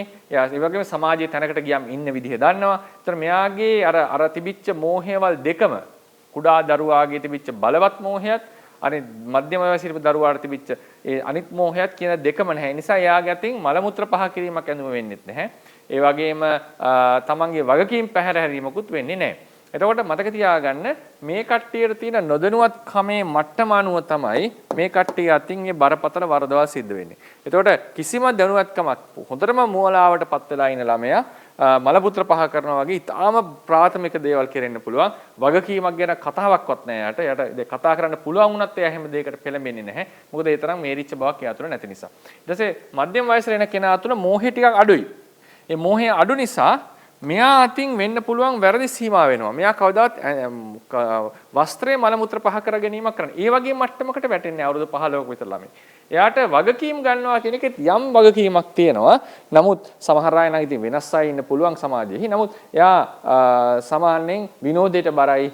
යාළුවෙක් විහිළු කරන්න ඒ සමහරලාවට නොගැලපෙන විහිළු කරන ඒවා ඊට පස්සේ මොකක් හරි සමාජ මේ ෆෝරම් එක කතා කරනකොට සමහරලාට යාට හරියට හසුරවන්න ඕන විදිහ නොතේරෙන විදිහ තියෙන්න පුළුවන්. ඉතින් ඒ විදිහට ඒකේ පරිණත භාවය නැති වෙනකොට සමහර කලබලකාරී සමහර අවස්ථාවලදී ඒ වගේම ගොඩාක් තන නොතේරී කටයුතු කරන අවස්ථායන් පුළුවන්. ඊට පස්සේ වගකීම් පැහැර හැරලා ගොඩක් ක්‍රීඩාවට බර වෙන යාළුවෙක්ව විනෝද වෙනවා යන්න පුළුවන්. ඒතකොට වැඩි දුරදිග හිතීමක් කරන්නේ නැහැ.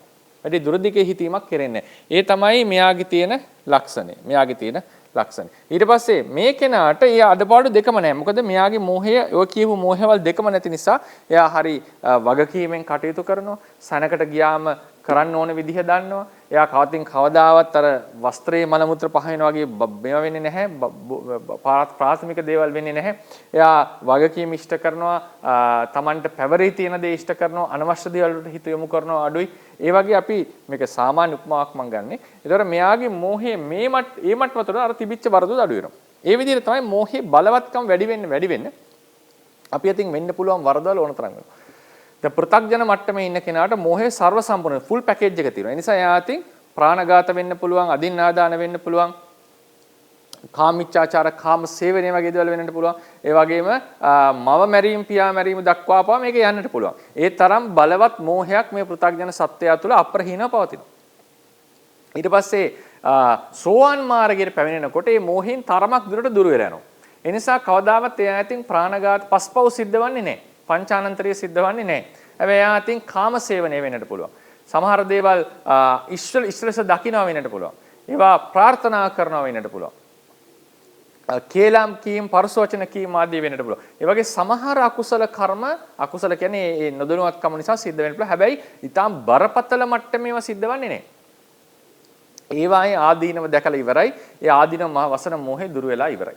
ඊට පස්සේ කවුරු හරි කෙනෙක් රහත් භාවයටපත් වෙන අරිහත්ත්වයටපත් වෙනකොට අර තිබිච්ච සෝවාන් පුද්ගලයා තුළ තිබිච්ච ඒ මෝහය දුර වෙන නිසා ඒ කෙනා අතින් කිසිම ආකාරයකින් අකුසල චිත්තෝත්පාදයක් තමන්ගේ సంతානය තුළ හටගන්නේ නැහැ.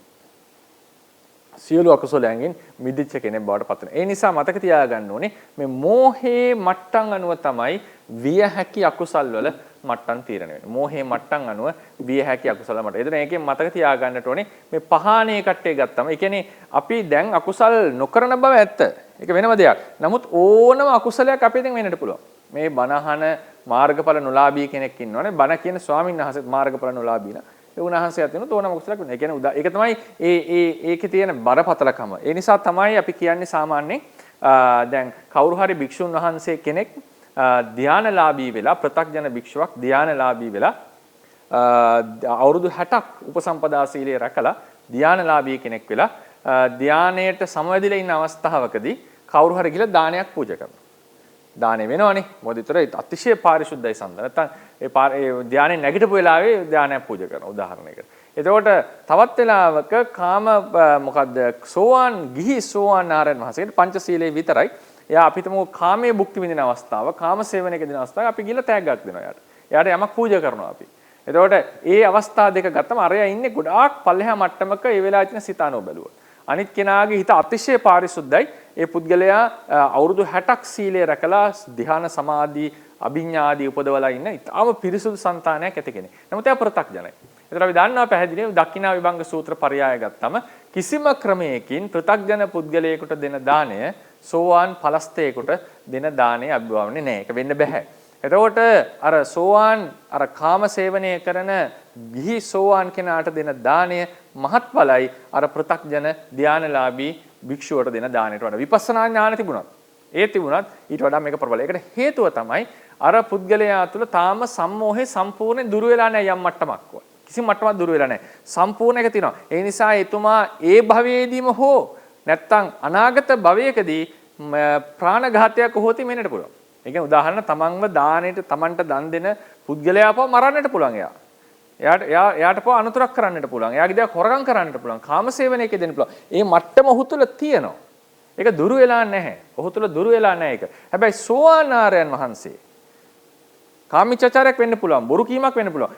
සෝවාන් ආර්යයන් වහන්සේ අතින් ගත්තම එතුමා අතින් මොනම හේතුවක් නිසාවත් ඒ ප්‍රාණඝාතයක් දන් දෙන කෙනා එහුවතින් මැරෙන්නේ නැහැ. මොන කරදරයක් කරත් මැරෙන්නේ නැහැ. මොන විදිහට කරත් ඒක මරන්නේ. ඒතකොට කිසිම ආකාරයකින් පංචශීලයේ කැඩෙන්නේ නැහැ. මොකද ඒකට හේතු වෙන මෝහය ඔහු තුළ දුර වෙලා තියෙනවා. ඒතකොට මතක තියාගන්න මේ අප්‍රහීනව පවතිනා මෝහයේ තියෙන බරපතලකම ඕකයි. එතකොට ඒක නිසා තමයි අර ඒ වෙලාවේ සිතේ පහළ වෙන චිත්තෝත්පාද වලට වඩා කොච්චර අකුසල ප්‍රමාණයක් ප්‍රහීනද අප්‍රහීනද කියන එක බලපානවා පුද්ගලයාව ගුණාත්මක භාවයෙන් මනිනකොට. අපි ඒ හිතෙන් හොඳ දේවල් තීරණ කරන්නට ඕනේ, සිද්ධ කරන්නට ඕනේ, ගුණධර්ම පුහුණු කරන්නට ඕනේ. නමුත් අවසාන වශයෙන් අපි තුල තියෙන නුගුණ අප්‍රහීන නුගුණ ප්‍රහාණය වෙනකම් මේක යන්නට ඕනේ. අප්‍රහීන නුගුණ ප්‍රහාණය වෙනකම් කොච්චර ගුණධර්ම තිබුණත් අනිත් පැත්තට කැරකෙන්නට පුළුවන්. මේක සම්පූර්ණයෙන් වෙනස් වෙන්නට පුළුවන්. ඊටාම සීලවන්තයෙක් දුස්සීලයෙක් වෙන්නට පුළුවන්. බ්‍රහ්මචාරී කෙනෙක් සල්ලාලයෙක් වෙන්නට පුළුවන්. සත්‍යවාදී කෙනෙක් මහා බොරුකාරයෙක් වෙන්නට පුළුවන්. සීලවන්ත කෙනෙක් කරුණාබරිත කෙනෙක් මිනිමරුවෙක් වෙන්නට. ඒක මහා බෝසතන වහන්සේට සසරදී වුණා. ඒක වෙලා තියෙනවා. ඉතින් ඒක තමයි මේ කෙලෙස් වල තියෙනා භයානකකම. එතකොට අපි මේ වෙලාවෙත් පෘථග්ජනව ඉන්න අය කොච්චර හොඳට ජීවත් වුණත් අර ප්‍රාණඝාත අදින්නාදාන මා මැරීම පියා මැරීම කියන එක තමන්ගේ මව මරන්න පුළුවන් හේතු අපි ළඟ තියෙනවා. ඒක විය හැකි. ඒක විය හැකි මහණෙනි. එහෙමයි කියන්නේ. මේක විය හැකි බවක් තියෙන. පෘථග්ජනය මව ජීවිතය වෝරෝපණය කරයි දුරු කරයි කියන එක විය හැකි දෙයක්. හැබැයි ditthi සම්පන්න පුද්ගලයා ආර්ය පුද්ගලයා මාතරා ජීවිතං වෝරෝපිති අට්ඨහන මේතං අනවක කසුවක වෙන්නට බෑ. ඒක විය නැහැකි. ප්‍රාණඝාතයක්වත් කරන්නේ. ඉතින් ඒ නිසා ඒ මෝහය සහිත වෙනකොට මේ තපහානේ කට්ට කියන කතාවේදී මෝහය සහිත වෙනකොට අනිත් අකුසලයෝ පිරිවරාගෙන ඉන්න භාවය අපි තේරුම් ගන්න ඕනේ. අපි අනිත් අකුසලයන්ගෙන් මිදිලා නැහැ. ඕන අකුසලයක් අපැතින් වෙන පෘථග්ජන භාවය කියලා කියන්නේ ඒ තරම් පහත්, ඒ තරම් දුර්වල, ඒ තරම් හීන වූ අවස්ථාවක්. ඒක නිසා ඒ පෘථග්ජන අවස්ථාවේ ඉන්න කෙනාට ඕනම විදිහේ අකුසලයක් සිද්ධ වෙන්නට පුළුවන්. ඉතින් ඒ නිසා මේ මෝහය තමයි මේකේ තියෙන ප්‍රධානතම අංගය. මෝහය ඇතිකල්හි නොදැනුවත්කම ඇතිකල්හි තමයි ඕනම විදිහේ අකුසලයක් අපි අතින් විය හැක්කේ. ඒ නිසා ඒක තමයි මෝහයේ තියෙන සහජයේ කට්ට මොකද මෝහයේ අකුසලයන්ගේ මූල භාවය තමයි මේ මෝහෙන් මම විස්තර කරන්නට යෙදුනේ. ඒත් ඊළඟ දවසේ මම කතා කරනවා මෝහය කුසලයන්ගේ සහ අකුසලයන්ගේ කුසල භාවයට ප්‍රධාන හේතුවක් වෙනවා කියන එක. ඒක සම්බන්ධයෙන් ශෝබන චෛසිකත් කතා කරාම තමයි සම්පූර්ණ ඒ විස්තරය වැදගත් වෙන්නේ. නමුත් යම් ටච් කිරීමක් මම කරන්නට බලාපොරොත්තු වෙනවා ඊළඟ දවසේදී. එහෙනම් අද දවසේ අපි කතා කරන්නට යෙදුනා මෝහයේ විඥාන මූල භාවය චිත්තචෛසික ධර්මයට අරමුණේ මනාකොට පිහිටා සිටීමට උපකාර වෙන බව, ඒ වගේම නැවත නැවත හට ගැනීමට උපකාර වෙන බව, නිරර්ථක චිත්තාචාර රසයේ වඩමින් මේ ඒ ක්‍රියාවල ඉදිරියට ගෙනියන බව, ඒවල මුල් බැස ගන්නවන බව, ඊට පස්සේ වට්ට මූලයක් ලෙස මෝහය නිසා අකුසල කර්ම ආදී කුසල කර්ම සිද්ධ කරමින් තෘෂ්ණාව ජනනය කරමින් සත්‍ය සසර යන්නට හේතු වෙන බව, ඊට පස්සේ අවසානයේ මෝහයේ සියලු අකුසලයන්ගේ සහජයේ එකට හටගන්න හේතුවකුත් ප්‍රහාණය නොවි පවතින්නට හේතුවකුත් වෙනවා. මොකද අනිත් සියලු අකුසලය මෝහයේ සහජයේ කට වෙනවා. අනිත් සියලු අකුසලය මෝහයේ පහානේ කට වෙනවා. ඒතර මෝහය ඇතිකල්ලි මෝහය කොතරම් දුරට ඇද්ද ඒ තරම් දුරට අපි අතින් අකුසල් වෙන්නට පුළුවන් කියන එක මතක තියාගන්න. ඉතින් පෘථග්ජන භාවයේදී මෝහය කිසිවක් දුර වෙලා නැහැ. ඒ නිසා ඕනම අකුසලයක් පුත්කලයේ අතින් වෙන්නට පුළුවන්. එහෙනම් මම දේශනාව අවසන් කරා මෝහය ගැන තවත් පැතිකඩක් කතා කරේ ප්‍රශ්න අහන්නට අවස්ථාව ලබා දෙන්න.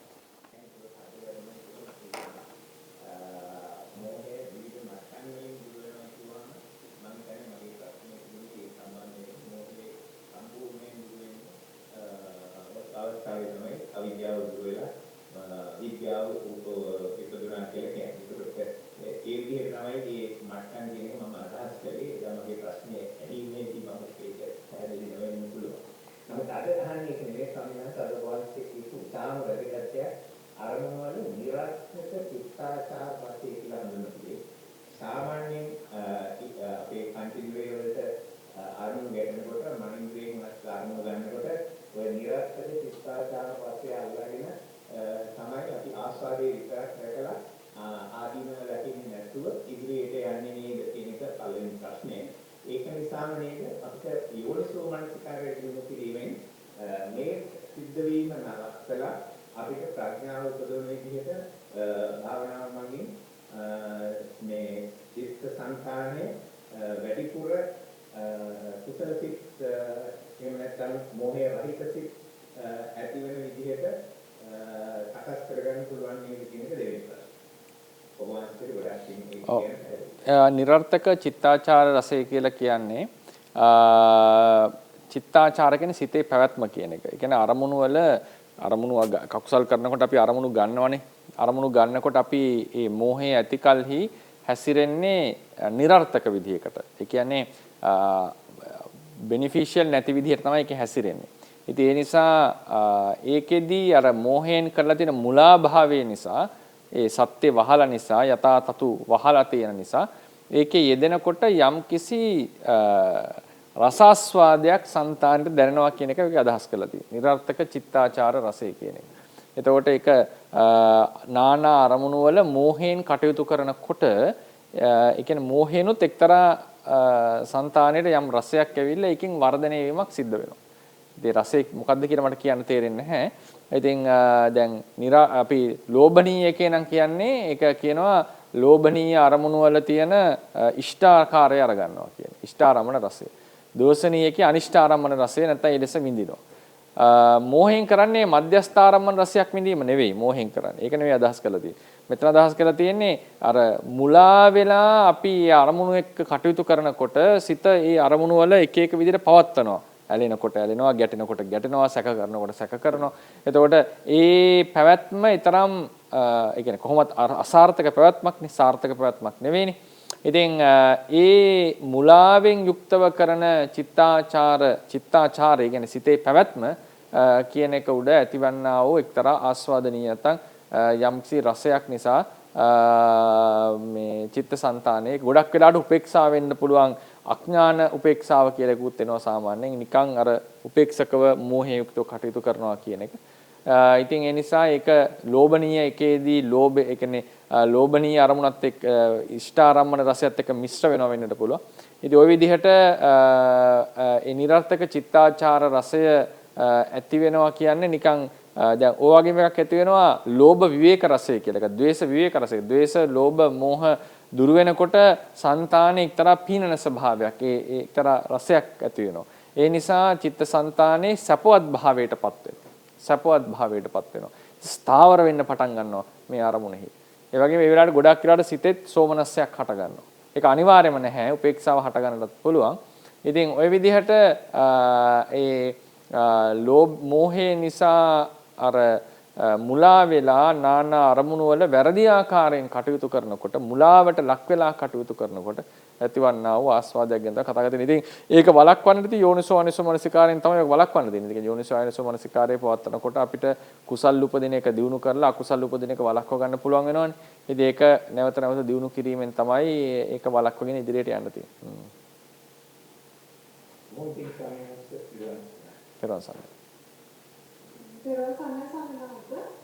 මට ප්‍රශ්න දෙකක් තියෙනවා සමහරවිට එකක් අර DSRගේ ඩිස්කෂන් එක ගැන ඒක සෝල්ව් කරනවා මට හරියට විචිත්‍රා වෙනවා මේ භාවනාවට සමානවට මම අනාගතයේදී සාර්ථක කරගන්නවා ඒ විදිහට මේ මට පොඩ්ඩක් ඒක පොඩ්ඩක් කියලා දෙන්න පුළුවන් සමහරවිට මේ මම අර DSRගේ කතා කරපු free will determinism causation ගැන මම කියුවා ඒකේ දන්නේ මට තේරෙන විදිහට ඒ කියන්නේ ඒ causes itself probabilistic නේද? මොකද මේ විසුද්ධි මාර්ගයේ තියෙනවනේ අර දැන් අභිඥාවෙන් බලන කෙනාට future එකේ ඒ කියන්නේ 7 days විතරයි කියලා set තියෙන්නේ.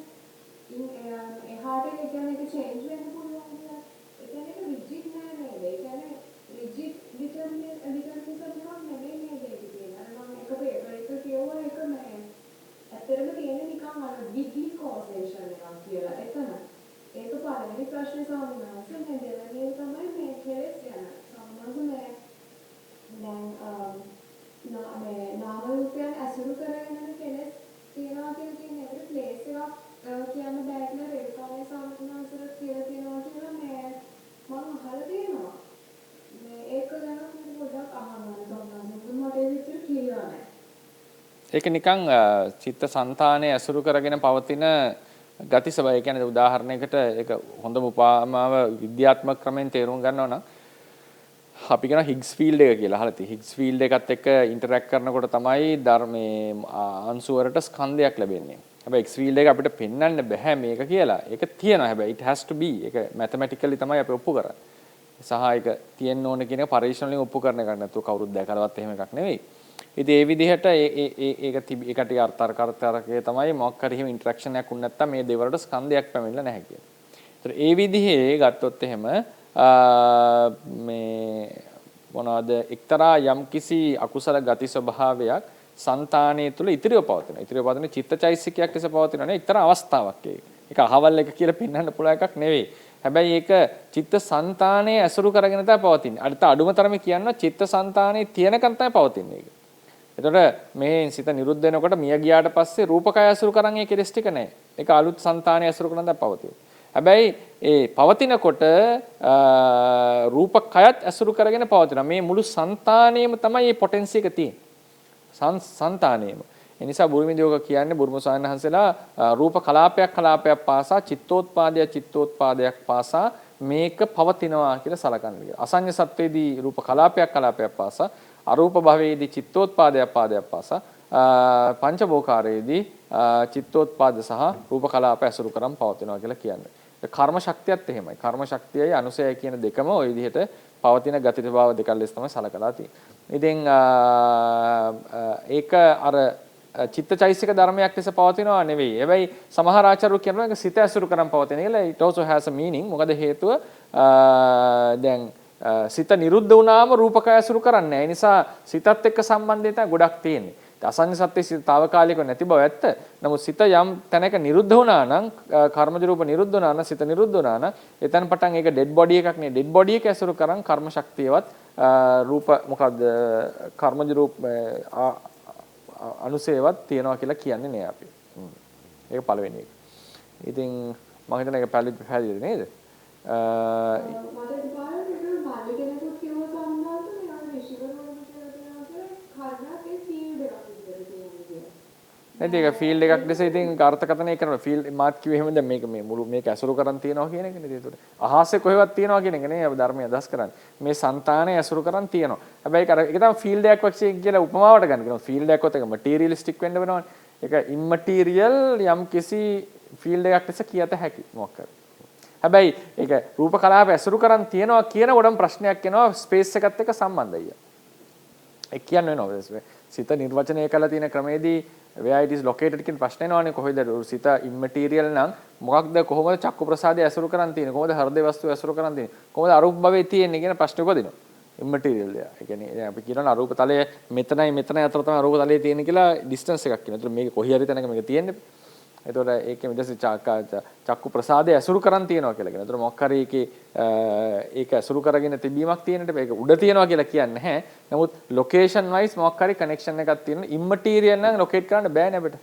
immaterial කියන්නේ extended නැහැ කියන්නේ. extended නොවිච්ච ගම තියනවා. ඉතින් අර point particles කියලා quarks වලට කියනවා point particle එක extended නෙවෙයි කියලා කියන්නේ. ඉතින් කෙසේ වෙතත් ඒකත් mathematically ඔප්පු කරනවා කියලා තමයි කියන්නේ. ඉතින් ඒ වගේ මේක මොකක්වත් immaterial location එකක් කියලා කියන්නේ body එක ඇසුරු කරන් තියනවා කියලා කියන්නේ. ඒකටත් වඩා assume වෙච්ච තවත් අවස්ථාවක් තමයි මේ කියන්නේ. මොකද immaterial සිත අපිට obvious නේ. it can be known. ඒක obviously දැනගන්න පුළුවන්. අරක එහෙම දැනගන්න පුළුවන් එකක් නෙවෙයි. ඒක බුදුරජාණන් වහන්සේගේ ආසය අනුසය ඥාන වල තමයි වැටහෙනවා කියලා කියන්නේ. ඒ කර්ම ශක්තිය. ඉතින් ඒක පළවෙනි එක උත්තරේ. දෙවෙනි එක කිව්වේ අර ඩිටර්මිනිසම් කියන එක ඔකම ලොකුවට කතා කරන්න කැමති නැහැ මේ අවස්ථාවේදී. ඉතින් මෙහෙමයි ඒක ඩිටර්මිනිසම් මොකද්ද කෝසැලිටි කියනකොට කෝසැලිටි වලදී එක කෝසැලිටි එකක් තමයි ෆිසිකල් කෝසැලිටි ගත්තොත් ඒක it has a one outcome. Quantum එකේ තමයි probabilistic වෙන්නේ. probabilistic වෙනකොට random. ඉතින් mental එක දැන් anomalous monism කියලා තියෙනවා අහල් බලන්න ඕන නම් anomalous monism කියලා දර්ශනයක් බටහිර philosophy of mind වල anomalous monism කියලා. ඒකේ හැටියට තියෙනවා physical causality දෙකක් තියෙනවා. causality දෙකයි. causality දෙක තමයි එකක් තමයි normological. ඒ කියන්නේ fixed causality එකක් තියෙනවා. ඒ කියන්නේ ඒ rules වෙනස් වෙන්නේ නැහැ. දැන් උදාහරණයකට මම කෝප්පයක් බිම දැම්මොත් ඒක බිඳෙන එක නෙවෙන්නේ. කෝප්පෙ උඩ යන්නේ නැහැ නේ කවදාවත්. එහෙනම් ගුරුත්වය මොකක් හරි වෙනසක් කරලා තියෙන්න බෑ. ඒක සාමාන්‍ය කන්ඩිෂන් එක අතහැරියොත් මේක බිමට. ඊට පස්සේ ඒ යම් වේගයකින් වැටෙනවා මේක කැඩෙන්නත් ඕනේ. නොකැඩී තියෙන්නෙත් නැහැ. අපිට ප්‍රෙඩික්ට් කරන්න පුළුවන්. ඒවා rigid causality. ඒවා හරි rigid විදිහට outcome එක ප්‍රෙඩික්ට් කරන්න පුළුවන්. ඊට පස්සේ එකක් තියෙනවා ඒකට කියන්නේ මයින්ඩ් එක සම්බන්ධයෙන් ගත්තා මෙන්ටැලිටි එක ගත්තම ඒ ඩේවිඩ්සන් කියලා කෙනෙක් තමයි ඔක තරක කරලා තියෙන්නේ. එතුමාගේ හැටියට මෙන්ටැලිටි එක ගත්තම ඒකට තියෙන්නේ රැෂනල් කෝසැලිටි එකක්. ඒ කියන්නේ ඒකට කියන්නේ රැෂනල් තියරි එකක් විතර වැඩ කරනවා. රැෂනල් තියරි එක කියලා කියන්නේ මේ යාගේ තර්කය තමයි මේ කෝසැලිටි එක මටීරියල් දේවල් වලට වැඩ කරාට immaterial නැත්නම් mental දේවල් වලට ඒ විදිහට rigid විදිහට වැඩ කරන්නේ නැහැ. rigid විදිහට වැඩ කරන්නේ නැහැ. ඒ කියන්නේ උදාහරණයකට මට ලෝභයක් ආවොත් දැන් උදාහරණ මෙහෙම හිතන්නකෝ වහිනවා කියන කන්ඩිෂන් එක දැක්කොත් මම වහිනවා කියන එක දැක්කොත් එහෙම ඒක දැනගන්න ක්‍රමයක් තියෙනවා ගොඩක්. දැන් physical to mental, mental to physical. ඕකනේ තියෙන්නේ mind body problem එක කියලා කියන්නේ. මනසින් රූපයට රූපේ මනසට. දෙකටම interaction එකක් තියෙනවා කියලා. interactionism කියන්නේ ඕකට. ඒතර සමහරු කියනවා ඒක වෙන්න බෑ. ඒතර අපි කියන එක වෙන්න පුළුවන් කියලා. එතකොට ඒක වෙනකොට දැන් උදාහරණයකට මයින්ඩ් එකට වහිනවා කියන අදහස perception එක නැත්නම් belief එක එන්නට නම් ඒක එන්න පුළුවන් වහිනවා දැකලා. නැත්නම් ඇතුලේ ඉන්නකොට වහලට වතුර වැටෙනවා ඇහිලා. එහෙමත් නැත්නම් මිනිස්සු කුඩ ඉහළන් ඈත කුඩ ඉහළන් යනවා දැකලා. මේ එක එක ක්‍රම වලට දකින්නට පුළුවන්. නැත්නම් වහිනකොට බය වෙන කෙනෙක් ඉන්නවා නම් ඒ බය වෙලා කෑ ගහන එක දැකලත් වහිනවා කියලා ඕන්න වහින එක අපි දකින්න නැතු වුණත් අපිට උපකල්පනය කරන්න පුළුවන්. ඒතර එක එක විදිහට බිලීෆ් එක උපදින්නට පුළුවන්. එක ක්‍රමයක් නෙවෙයි. බිලීෆ් එක උපදින්නට පුළුවන්. ඊට පස්සේ බිලීෆ් එක ඉපදුනාට පස්සේ ඒ වහිනවා කියන අදහස ඉපදුනාට පස්සේ ඒකෙන් එන බිහේවියරල් අවුට්කම් එකත් නානා වෙන්නට පුළුවන්. වහිනවා කියන එක උපදින දැනගන්නකොටම සතුට වෙන කෙනෙක් ඉන්නවා වෙන්න පුළුවන්. අපි සතුට වෙනවා වෙන්න පුළුවන්. අපිම වෙන වෙලාවක දිගටම වහිනවා කියලා දුක් වෙනවා වෙන්නත් පුළුවන්. කේන්ති ගන්නවා වෙන්නත් පුළුවන්. නියංගියක් කියලා වහිනකොට සතුට වෙනවා වෙන්නත් පුළුවන්. ඊට පස්සේ තව වෙලාවක නිදිමතක් එනවා වෙන්නත් පුළුවන්. නිදා ගන්න හිතනවා වෙන්නත් පුළුවන්. ඊට පස්සේ ඒ හේතු නිසා සමහරට උඩ පනිනවා, සතුට වෙනවා, hina වෙනවා, කෑ ගහනවා, බනින්න පටන් ගන්නවා, අඩි පොලේ ගහනවා, නිදා ගන්නවා. මේ ඔක්කොම behavioral outcome එකක් එන්නත් පුළුවන්. එතකොට මේ විදිහට ගත්තම එක mental එකක් causation එක ගත්තම physical to mental, mental to mental, mental to physical කියන මේ causations තුනම එතන rigid ඒවා නැහැ. එකෙන් එක එක විදිහට මේවා ඇති වෙන්නට පුළුවන්. ඒතර ඒක probabilistic නෙවෙයි. ඒකේ outcomes ගොඩක් තියෙනවා කියන එකේ අදහස් කරලා තියෙනවා. ඒක වෙන්න පුළුවන්. ඒතර ඒක දැන් උදාහරණයකට අයිස් ක්‍රීම් එකක් කන්න මට සිතවිල්ලක් පහළ වෙනකොට මං ගිහලා අයිස් ක්‍රීම් එක ගන්න පුළුවන්. නෑ මං නොකර ඉන්නවා කියලා හිතන්න පුළුවන්. හෙට ගන්නවා කියලා හිතන්න පුළුවන්. එක එක ක්‍රම වලට මේක outcome එක එන්නට පුළුවන්. ඒතර එතුමා අදහස් කරලා තියෙනවා මේකේ ඔය කිව්වාගේ outcomes ගොඩක් වෙනවා. ඒක mental එකට විතරයි එන්නට පුළුවන්. physical එකට එන්නට බෑ කියලා කියනවා. මොකද physical එකේ එහෙම එකක් නැහැ. physical එකේ අපි ගන්න relativity වගේ ඒවා ගත්තට පස්සේ මේකේ determine කරන්න පුළුවන් එන outcome එක. quantum එකේ අර ඉතින් ඊළඟට එන මේක තමයි සමහරව ඊට පස්සේ අදහස් කරනවා ඔකේ තියෙනවා එලිමිනේටිවිසම් කියලා එකක්. ඒ කියන්නේ සමහරව කියනවා අර මෙන්ටල් වල තියෙන රැෂනල් තියරි එක අර එකක්වත් ප්‍රෙඩික්ට් කරන්න බැරුව ඕන එකක් වෙන්න පුළුවන් නේ. ප්‍රෙඩික්ට් කරන එක ලෝ එකකට ගන්න බෑ එතන. පොසිබිලිටි ගොඩක් තියෙන. ඒතකොට මේ පොසිබිලිටි ගොඩ කියන එක උනත් කන්ඩිෂන්ස් සූක්ෂමව හිතලා බැලුවොත් මේ කන්ඩිෂන්ස් මේ කන්ඩිෂන්ස් නිසා එක අවුට්කම් එකයි එන්න පුළුවන් කියලා එලිමිනේටිවිසම් කියන එකේදී කියනවා නෑ එහෙම රැෂනල් තියරි එකක් නෙවෙයි මෙන්ටැලිටි වලට තියෙන්නේ ඒකත් රිජිඩ් අවුට්කම් එකක්ම එන්නට ඕනේ කියලා තියරිය ගොඩනගන්න. පුළුවන් නේ ගොඩනගන්න. මේ තියෙන හේතු මත ගත්තොත් මෙයා වැස්ස කියන එක දකිනකොට මෙයාගේ දැන් එන අවුට්කම් එක මේක ඊළඟ කන්ඩිෂන්ස් මත එන අවුට්කම් එක මේක කියලා එහෙම කියන්න පුළුවන් කියලා දර්ශනයක් තියෙනවා. ඒ කියන්නේ එතකොට ඒ කට්ටිය එලිමිනේටිවිසම් කියන්නේ එලිමිනේටිවිසම් කියලා කියන්නේ ඒ කට්ටිය මෙන්ටල් කියන ඩිස්කෂන් එක පොය අයින් කරනවා. ඒක වැරදි අදහසක්. මේ චිත්තය කියලා එකක් නැහැ. ඒක සම්පූර්ණ අයින් කරන්නට ඕනේ කියලා. ඒක එක දර්ශනවාදයක් ලෝකෙ තියෙන. ඒක මැටීරියලිසම් වල තියෙන එක්ස්ට්‍රීම් එකක් ඒක. ඉතින් ওই විදිහට ගත්තම ඕක තමයි මේ කෝසැලිටි වල තියෙන මේක නිසා වෙනවා කියන එක. නමුත් සමහරු හිතනවා මයින්ඩ් එකට මේ පොසිබිලිටිස් ටිකක් එන්න පුළුවන්. දැන් ඔබතුමෝ ඒව විසුද්ධි මාර්ග කතාවේ දවස් 7 කතා වෙන්නේ මොනවද? ඒක එන්නේ පරචිත්ත විඥානණයට විතරයි. පරචිත්ත විඥානන ඥාණයෙන් තමයි දවස් 7ක් ඉස්සරහට පස්සට සහ වැද දවස් 7ක දවස් 15ක් බලන්න පුළුවන්. අනාගතංශයෙන් ඊට එහා බලන්න පුළුවන්. ඊට එහා බලන්න පුළුවන්. බැරි වෙලා හරි වෙන කෙනෙක්ගේ හිත දවස් 7කට එහා බැලුවොත් ඒක අනාගතංශ ඥානය. දවස් 7කට කලින් බැලුවොත් මේක පුබ්බේ නිවාසානුස්මති ඥානය. ඒ නිසා ඒ අනාගත පරචිත්ත විඥානන ඥානයේ විතරයි සහ චතුප්පාත ඥානයේ විතරයි මේ සීමාව තියෙන්නේ. අනිත් ඒවල එහෙම එකක් නැහැ. යන්න පුළුවන් ඉස්සරහට අපිට. ඒක අනිත් එක සීමා වෙලා තියෙන්නේ අනාගතයේ දවස් 7න් එහාට ඩිටර්මින් නැති නිසා නෙවෙයි. හරියට බැලුවොත් ඒ කියන්නේ ඩිටර්මිනිස්ටික්ලා දවස් 7ක් ඩිටර්මින් එතනින් එහාට ඩිටර්මින් එහෙම එකක් නෙවෙයි. මේ ඒ ඥානයේ තියෙන කැපැසිටි ප්‍රශ්නයක්. ඒ ඥානයේ ෆීල්ඩ් එක දවස් 7යි. එච්චරයි. දවස් 15යි තියෙන්නේ. පුබ්බේ නිවාස පරචිත්ත විඥානගේ අනුන්ගේ හිත බැලීම. අනාගතයේ බැලීම කියන එක එහෙම සීමාවක් දක්වලා නැහැ. ඉතින් මම කියන්නේ ධර්මයේ හැටියට. ඉතින් ඒ නිසා ඒක සාධකයක් නෙවෙයි මේකට. ඉතින් ඩිටර්මිනිස්ටික් ගත්තද නැද්ද කියලා ගත්තම අපිට එන්න තියෙන්නේ දැන් ඩිටර්මිනිසම් නම් මේක තේරුමක් නැහැනේ මේ ලයිෆ් එකත් it becomes meaningless and බැරු බැලමට බුදුරන් වහන්සේ ඩිටර්මිනිසම් වල හිටපු නැති කියන එකට තොරතුරු ඕන තරම් අපිට හම්බ වෙනවා. එතකොට ඩිටර්මිනිසම් වලින් එළියට යන්න තියෙන ක්‍රමය තමයි රැන්ඩම්නස් වෙන්නත් බැහැනේ. රැන්ඩම්නස් වෙනවා කියන්නේ මේකද කියලා තීරණයක් ගන්න බැරි බවනේ. එතකොට අර මොකද flexible fluid outcomes එනවා කියන්නේ අර anomalous monism එකේ කතා කරපු කතාව. anomalous monism කියන එක වෙනම දර්ශනයක්. ඒකේ හැටියට තියෙන්නේ එකම physical එකක් විතරයි. ඒකේ mental functions සහ physical functions කියලා දෙකක් තියෙන්නේ. ඒක property dualism වලට ඒක මම කතා කරන්න යන එක තේරුම් නැහැ මේක වෙන ෆිලොසොෆි පාඩමක් වෙනවා. ඒ animals monism එකේ එයා physically පැත්තේ ඉන්න කෙනෙක්. ඩේවිඩ්සන් කියන කෙනා. ඉතින් ඒකේ මම කියන්න ගත්තේ mental කියන arena එකේ අර කියපු එක outcomes එන්න පුළුවන් කියන තර්කය ආ දීලා තියෙනවා. ඉතින් ඒක apply කරන්න පුළුවන්. අපේ එකටත් ඒක තියෙනවා පැහැදිලිව. ඉතින් එතකොට සමහරව කියනවා ඒක වෙන්න බෑ. ඒකත් rigid වෙන්නට ඕනේ කියලා තර්කයක් ලෝකේ තියෙනවා. ඉතින් එහෙම සමහරු ධර්මයේ ඇතුළෙනුත් තර්ක කරන්නට පුළුවන්.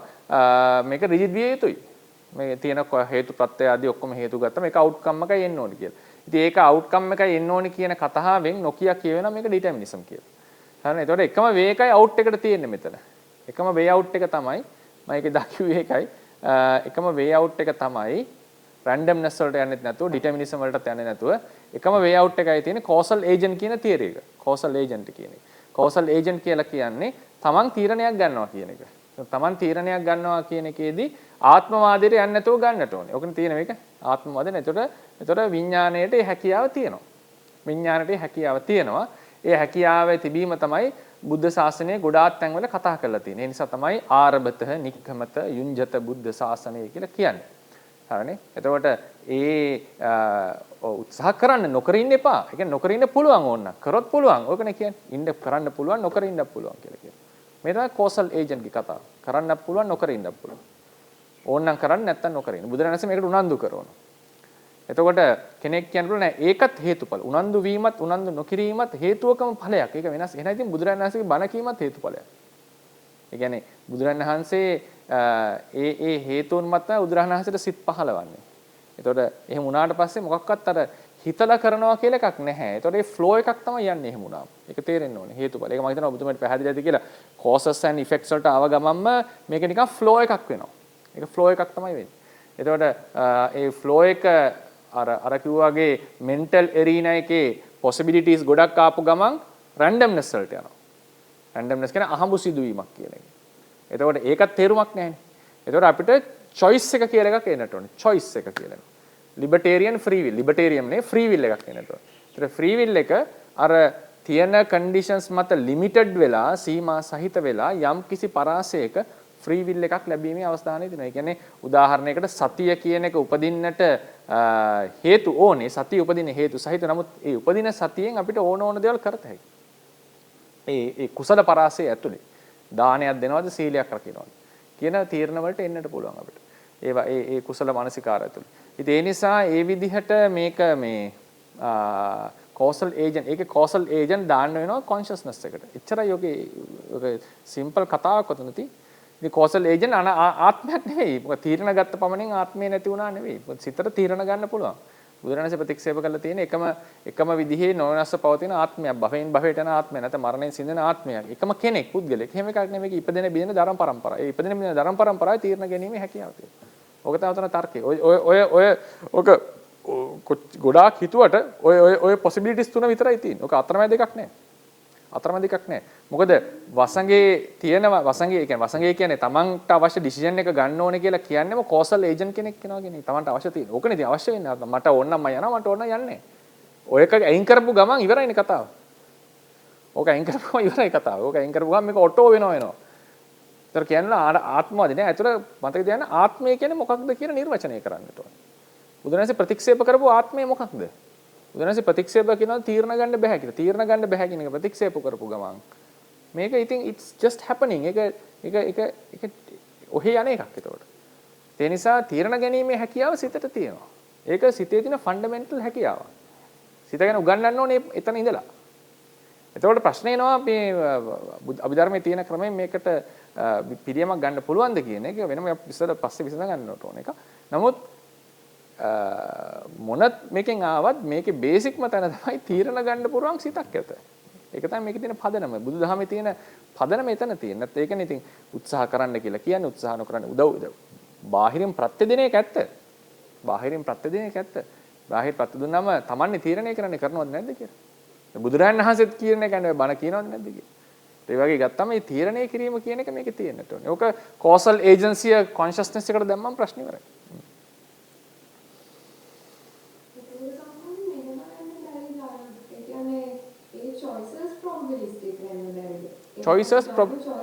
choices probabilistic තමයි. choices ඒකනේ දා කිව්වේ දැන් වෙඩි තියන්න එනකොට මගේ දුවන්න පුළුවන්, මම කෑ ගහන්න පුළුවන්, අඬන්න පුළුවන්, මරණයට මුහුණ දෙන්න පුළුවන්, බුදු ගුණ සීකරනවා. ඒකේ probability එකක් දැන් තියෙනවා. මේ වෙලාවේ probabilistic වෙනවා.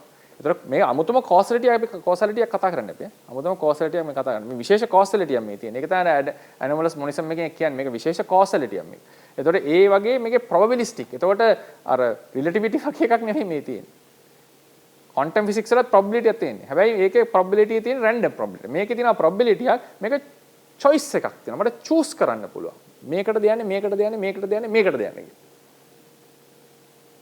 ඒක තමයි consciousness එකේ random එකේ වෙනස තියෙන්නේ. The probabilistic choices වල කල්පනා කරලා යන්න පුළුවන්.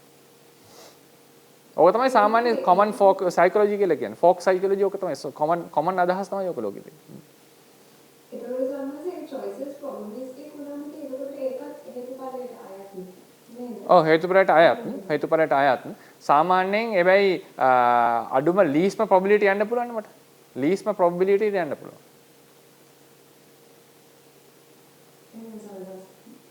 ඒ කියන්නේ හේතුඵල න්‍යායයේ හරියට අපි ගියොත් එහෙම අපිට ඒ කියන්නේ මේ අර materialistic හේතුඵලය නෙමෙයි මෙතන තියෙන්නේ එහෙමනම්. මේක වෙනම හේතුඵලයක් මේ ගන්න ඕනේ. ඒ කියන්නේ mental එකේ වෙනම හේතුඵලයක් තියෙනවා. ඒ හේතුඵලය ඇතුලේ තීරණ ගැනීමක් සිදු. මොකද අරකේ තියෙන්නේ billiard ball causality නේ. billiard ball causality කියලා කියන්නේ මේක වැදුනොත් මේක යනවා. ඔක තමයි සාමාන්‍යයෙන් causality ට ගන්න theory එක. ඒකට කියන්නේ billiard ball module එක කියලා. ඒතකොට ඒකෙදි මේක වැදුනොත් මේක යනවා. මේක ඉතින් වෙනස් කරන්න බෑනේ.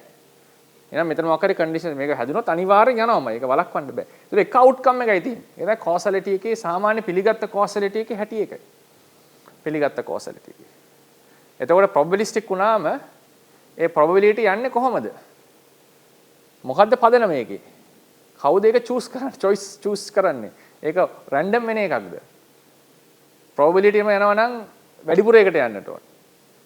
හැබැයි අරකටත් යන්න තියෙන පරෝ. ඒතර ඒක රැන්ඩම් වෙන එකක්ද නැත්නම් choice එකෙන් වෙන එකක්ද? ඕක තමයි තියෙන ප්‍රශ්නේ. ඒතර ඒක choice එකට ගන්න වෙනවා නැත්නම් වසංගයක් නැති වෙනවා. ස්වාමීන් වහන්සේ පොඩ්ඩක් ඉන්ටර් කරලා කරන්න. මම ඒ ස්ලයිඩ් කරගෙන ඉඳලා අපි මේ මාතෘකාව විතර කතා කරන්නේ චෝරකට නැතිව මම බලලා ගන්නවා. නමුත් දැන් කියමු කාරණාවත් එක්ක පොඩ්ඩක් මේක අහන්න හිතනවා ගන්න. මේ පොඩි බෑග්යක් අරගෙන කිව්වොත් අපි දැන් කඩේ ගිහලා උන්ට කියනවා. දැන් රුපියල් 5000. එතන කිව්වා රුපියල් 8000ක් ඩිෂයක් තියෙනවා. තව රුපියල් 3000 ඩිෂස් දෙකක් තියෙනවා. ආව 8000 කොහොමද තව රුපියල් අපි කියන්නේ කාලේ. ඒකවල එතන පොඩි ඩිටර්මිනිස්ටික් ගතියක් කියලා ඒක කොහොමද අවු. නමුත් අර 3000 ඩිෂස් දෙක අතරේ අපිට බැලුවකට පේනවා ෆ්‍රී බිල් එකක් අපිට තියෙනවා. අපි අර ඉතන ඔය දෙකේ මොනවද ගන්න පුළුවන්. නමුත් පිටින් අපිට ඔක ෆ්‍රී බිල් එකක් තියෙනවා කියලා හිතුණාට ඉතින් ඔතන චිකන් ඩිෂ් එකේ පොප් ඩිෂ් එකේ අපි ඌරු මාස් වලට ඇලර්ජි එකක් අපේ තියෙනවා. හරි මොනවා හරි එවැනි තවත් හේතු සමුදායයක ප්‍රතිඵලයක් ඇතියද අවසාන වශයෙන් අපි ඌරු මාස් කනවල චිකන් එක ගන්නත් තීරණය කරා. ඒකවල එතන අපිට මතු පිටින් ෆ්‍රී බිල් එකක් තියෙනවා වගේ පෙවුනට ඒ මේක නැවත තවත් හේතු සමුදායක් වල ඩිපෙන්ඩන්ට් වගේ දෙයක් තිබුණා ස්වාමීන් වහන්සේ. තව පොඩිමට විනාඩියක් ගන්න පුළුවන් නම් අපි හිතමු අපි පාරේ යනකොට මනුස්සයෙක් ඉස්සරහා යන මනුස්සයාගෙන් තලින් තියා වැටෙනවා. ඒකවල අපිට කලිස් එකක් තියෙනවා ඒ මනුස්සයා කතා කරලා අවශ්‍ය කරනවා කියලා දෙනවද? නැත්නම් එයා කලින් ගිහලා ගන්න අපේ පැත්තට දානවා. ඒක ප්‍රමාණවත් ඔය දෙකෙන් අපි මොකද්ද කරන්න කියන එකේදී ආදී දෙපැත්තට හේතු ටිකක් වෙනවා. මම පොඩි කාලේ මම මේ දෙයක් පිළිස්වල දෙලිස් මොනවාද අම්මලාට කියලා දීලා තියෙනවා. ඔය වගේ දෙපැත්තට වැටෙන හේතු වලදී ආදී එකකට සම්ප්‍රයුක්ත වශයෙන් බර වෙනවා. ඒ සම්ප්‍රයුක්ත වශයෙන් බර වෙන පැත්ත හිතන අනිතරන ගොඩක් බරයි. ඒකවල එක පැත්තක් ආදී ගොඩක් බර වෙනවා කියද්දී අපිට ෆ්‍රී බිල් එකක් තියනකොට අනිත් පැත්තට තීරණය ගන්න. නෑ මම ඔක ඩිනයි කරන්නේ නැහැ ඔය තර්කය. ඔක තමයි කෝසල් ඒජන්ට් විරුද්ධව තියෙන තර්කය ලෝකේ. කෝසල් ඒජන්ට් විරුද්ධව තියෙන තර්කය තමයි අපි තීරණයක් ගන්නකොට culturally educationally ethical emotionally එතන ඔක්කොම factors ගත්තම මේකේ එක outcome එකයි එන්න පුළුවන් කියන එක තමයි තර්කය. අද කෝසල් ඒජන්ට් තියෙන තර්කය. කෝසල් ඒජන්ට් බිඳපු ගමන් ඔය තර්කේ මම නැහැ කියන්නේ ඔය ප්‍රශ්නේ එනවා කෝසල් ඒජන්ට් ආපු ගමන්. මම ඒකයි කිව්වේ දා කෝසල් ඒජන්ට් කියන තර්කයේ ෆිලොසොෆර්ස්ලා වැඩි කතා කරන්නේත් නැහැ. මොකද ඒක හරි problematic theory එකක්. හැබැයි ඒක අයින් කරපු ගමන් you are completely getting out of free will එකෙන් එළියට යනවා. ඒක තමයි determinism වලට යන්නේ. හෝ randomness වලට යන්නේ. එතකොට ප්‍රශ්නේ තියෙන්නේ ඒක නෙවෙයි. ඔතන ඕක නෙවෙයි මට ප්‍රශ්නේ තියෙන්නේ. ඕක විසඳ ගන්න ඕනේ වෙනම ප්‍රශ්නයක්. ඉස්සරහා බලන්න ඕනේ බුදුරජාණන් වහන්සේ කතා කරේ randomness ද determinism ද causal agent කියන තුන. ওই තුන විතරයි ලෝකෙ තියෙන්නේ. වෙන ක්‍රමයක් මම දන්නේ නැහැ. හිතන්න පුළුවන් වෙයි මම දන්න තරමින් ওই තුන තමයි තියෙන්නේ. සහ මටත් නුවණට වැටහෙන්නේ ওই තුන තමයි. ඔය තුනෙන් පිට එකක් මට වැටහෙන්නේ නැහැ. වැටුණත් මේක අමුතු එකක් වෙන්නත් පුළුවන්. නමුත් ওই තුන තමයි සාමාන්‍ය නුවණකට වැටහෙන්නේ. එතකොට causal agent aid කරන්නේ තියෙන ප්‍රධානතම එක තමයි causal agent aid කරන්නේ ප්‍රධාන causality කියන එක. කියන්නේ causal agent කියන එකේ තේරුම තමයි he can start a new causal chain. ඒ කියන්නේ තියෙන එකට අමතරව යාර වෙන chain එකක් පටන් ගන්නට පුළුවන්. ඒතර libertarian free ඒ කියන්නේ ඒක ගොඩාක් libertarian විදිහට ගත්තොත් එහෙම ඕනම දෙයක් කරන්නට පුළුවන් කියන. අපි එහෙම තැනක ඉන්නේ නැහැ. එහෙම තැනක ඉන්න බෑ අපිට. ඔබතුමා කිව්වනේ 8000 ඩිෂ් එක out of the talk කියලා. නමුත් ඒකත් out of the talk නෑ. මොකක් හරි විකාරයක් වෙලා ණයට හරි ගන්න පුළුවන් කෙනෙක් ඉන්නවා. හොරෙන් අර ගන්න පුළුවන් කෙනෙක් ඉන්නවා. උත්සාහයක් ගන්නවා කෙනෙක් ඉන්න පුළුවන්. මට 8000 දෙන්න බැරිද කියලා bargain කරන කෙනෙක් ඉන්න පුළුවන්. එක එක possibilities එනවා. අපි හිතමු atheist කෙනෙක් වුණත් ඒ වෙලාවේ මොකක් හරි වෙලා බුදුරජාණන් වහන්සේ සී කරනවා කියන එකේ තාම least probability එකක් තියෙනවා වෙන්නට පුළුවන්. ඉතින් අපි සමහර අපි අර ඩිස්කෂන් එකේ පහසුව සඳහා සමහර අපි එළියට දානවා out of the context කියලා. 아무ත් අර ගොඩාක්ම පේනවල probabilistic කතාවක් ගන්න. එතකොට එන්නේ බර වෙන එක. එතකොට එකක් අහන්න පුළුවන් පළවෙනි ප්‍රශ්නේ 150 probability එකක් එන්න බැරිද ඒක අවස්ථා දෙකක. ඒක පළවෙනි ප්‍රශ්නේ. එතකොට එහෙම ඉන්න වාතාවරණයක් නැහැ. තියෙන කමවලදී මේක වෙනවනේ. එහෙම ආවොත් එහෙම කොහොමද යන්නේ? ඒක පළවෙනි ප්‍රශ්නේ. 50ක probability එකක් එන්න පුළුවන්. මම කියන්නේ ඔය කියන causal theory එකේ හැටියට. ඔක අර material causal theory එකක් නෙවෙයි. එතකොට ඒකෙදි 50ක එන්න පුළුවන්. 50ක්වත් මොකද්ද සිද්ධ වෙන්නේ? ඊට පස්සේ අනිත් එක තමයි වැඩිපුර බර පැත්තට දෙන්නේ. තරහදී වැඩි බර පැත්තට දෙන්නේ. ඒතර අරක එහෙනම් probabilistic උනේත් ඇයි ප්‍රශ්නයක් තියෙනවා. probability එකක් නෑ එහෙනම්. වැඩි බර පැත්තටම නෑ යන්නේ. අර it's not a probability නේ. එකයි option එකයි තියෙන්නේ. වැඩි බර පැත්තට නෑ යන්නේ. වැඩි බර පැත්තට option එක. අරක it's just a එක තියනවා කියලා අපිට ව්‍යාකරණයේ කියන්න පුළුවන් probability එකක් තියෙනවා. probability එකක් තියෙනවා යනවා අනිත් පැත්තට කරගෙන පුළුවන් කියන එකනේ. ඒතර probability එකක් නෑ ඒතකොට. ඒක තුළ තියෙන එක outcome එකයි. ඒතර ඕක තමයි determinism කියලා කියන්නේ. ඔව් එතකොට ඒක outcome එකයිනේ. ඒක outcome එක. එතකොට ඕක තමයි determinism කියලා කියන්නේ. ඒතකොට ප්‍රශ්නේ තියෙන්නේ ඕක නෙවෙයි. ඔහොම නෙවෙයි මම මේ ප්‍රශ්නේ ඇඩ්‍රස් කරන්නේ. determinism උයි randomness උයි causal agent ගැන කතා කරන්න ගියොත් අපිට මරණකම් කතා කරන්න පුළුවන්. ඒක දිගටම යන මාතෘකාවක්. එක පැත්තට මම මෙහෙන් ගෙනාවොත් මෙහෙන් එපලා මෙහෙන් ගෙනා මෙහෙම. ඒක ඉවර වෙන්නේ නැති. ඒක දර්ශන ඉවර කරන්න බැරි ප්‍රශ්නයක් ඕක. ඕක නීතියේ තියෙන ප්‍රශ්නයක්. free will එකක් තියනවද නැද්ද? කියන එක නීතියේ තියෙන ප්‍රශ්නයක්. එතකොට free will එකක් නැත්නම් දඬුවම් කරන්න බෑ මනුස්සයෙක්ට. free will එක දඬුවම් කරන්න බෑ. හරිනේ? එතකොට ඔව් අපි දැන් causality කියන causality වලට එකක් වෙන ගමන් free will එකකුත් අර විදිහට තරහදී වලකට යන්නේ කියලා හිතන ගමන් determinism වලට පොඩ්ඩක් ගැලවෙන්න මෙන්න මෙතන දෙයක් හිතුවොත් ඒ කියන්නේ දැන් අපි හරි අර මනුස්සය පාරේ සල්ලි ටික වැඩිම දවසේ උදේ ඒ මනුස්සය පස්තරේ මොන හරි නිවුස් එකක් දකිනවා ඒ විදිහම සිදුවීමකින් අර මනුස්සය අහු වෙලා ඒ මනුස්සය ඇක්ලාවටපත් වෙලා පොඩි ටිකේ කොහොමද කියන්නේ ඒකකොට ඒ මනුස්සය පස්තරේ යනවා නිකන් රැන්ඩම් ටිකක් කරලා නම් බලන්නේ ඒ මනුස්සය අර නිවුස් එක දකින්න එකයි නැති එකයි පොඩි රැන්ඩම් ගතියක් තියෙනවා නෑ ඒකත් ඉතින් රැන්ඩම් ගතියක් කිව්වොත් ඒකෙත් බැහැනි රැන්ඩම් ගතිය වෙන්නේ. ඉතින් අතන නැවැත්තුවේ මේ හේතුව කියලා කියත හැකිනේ. ඔය න්‍යායෙන් આવොත් රැන්ඩම් එකක් කතා කරන්න බෑනේ. පුටුව පෙරලන එකත් විතර ඩිටර්මිනිස්ට්. අර එකක් රැන්ඩම් කළා අරක රැන්ඩම් නොකර ඉන්න බෑ. පිටුව පෙරලන එකත් මට කියන්න පුළුවන් ඒක රැන්ඩම් නොවෙන්න හේතුව ඒකට. මෙතන මේ වෙලාවේ මේවා කරන්න එයාට හිත මෙයා වෙනවා. මේ පිටුව පෙරලන්න. මේ පිටුව පෙරලා මේ පිටුව වුණ පෙරලා මේ පිටුව පෙරළුවේ කියන එකට පොයින්ට් පුළුවන්.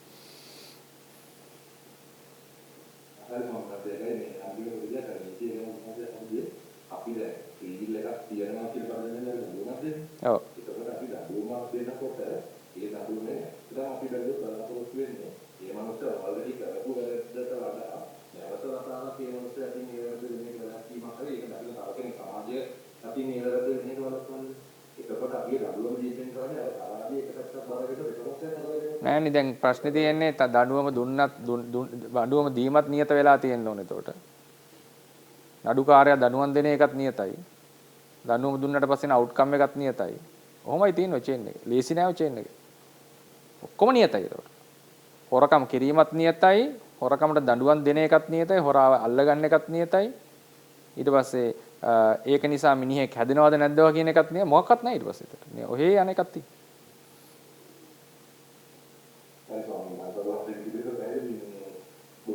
ඒ කියන්නේ ඒක හොලිස්ටික් කරපු ගමන් ওই ප්‍රශ්නේ එන්නේ නැතර එක තැනකට විතරක් අපි ફોકස් කරාම හරියන්නේ නැහැ.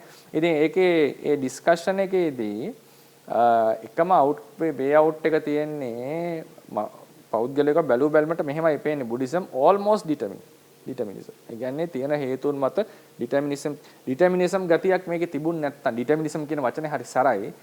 almost deterministic කියන්නේ වෙන්න තියෙන probability ඉතාම high.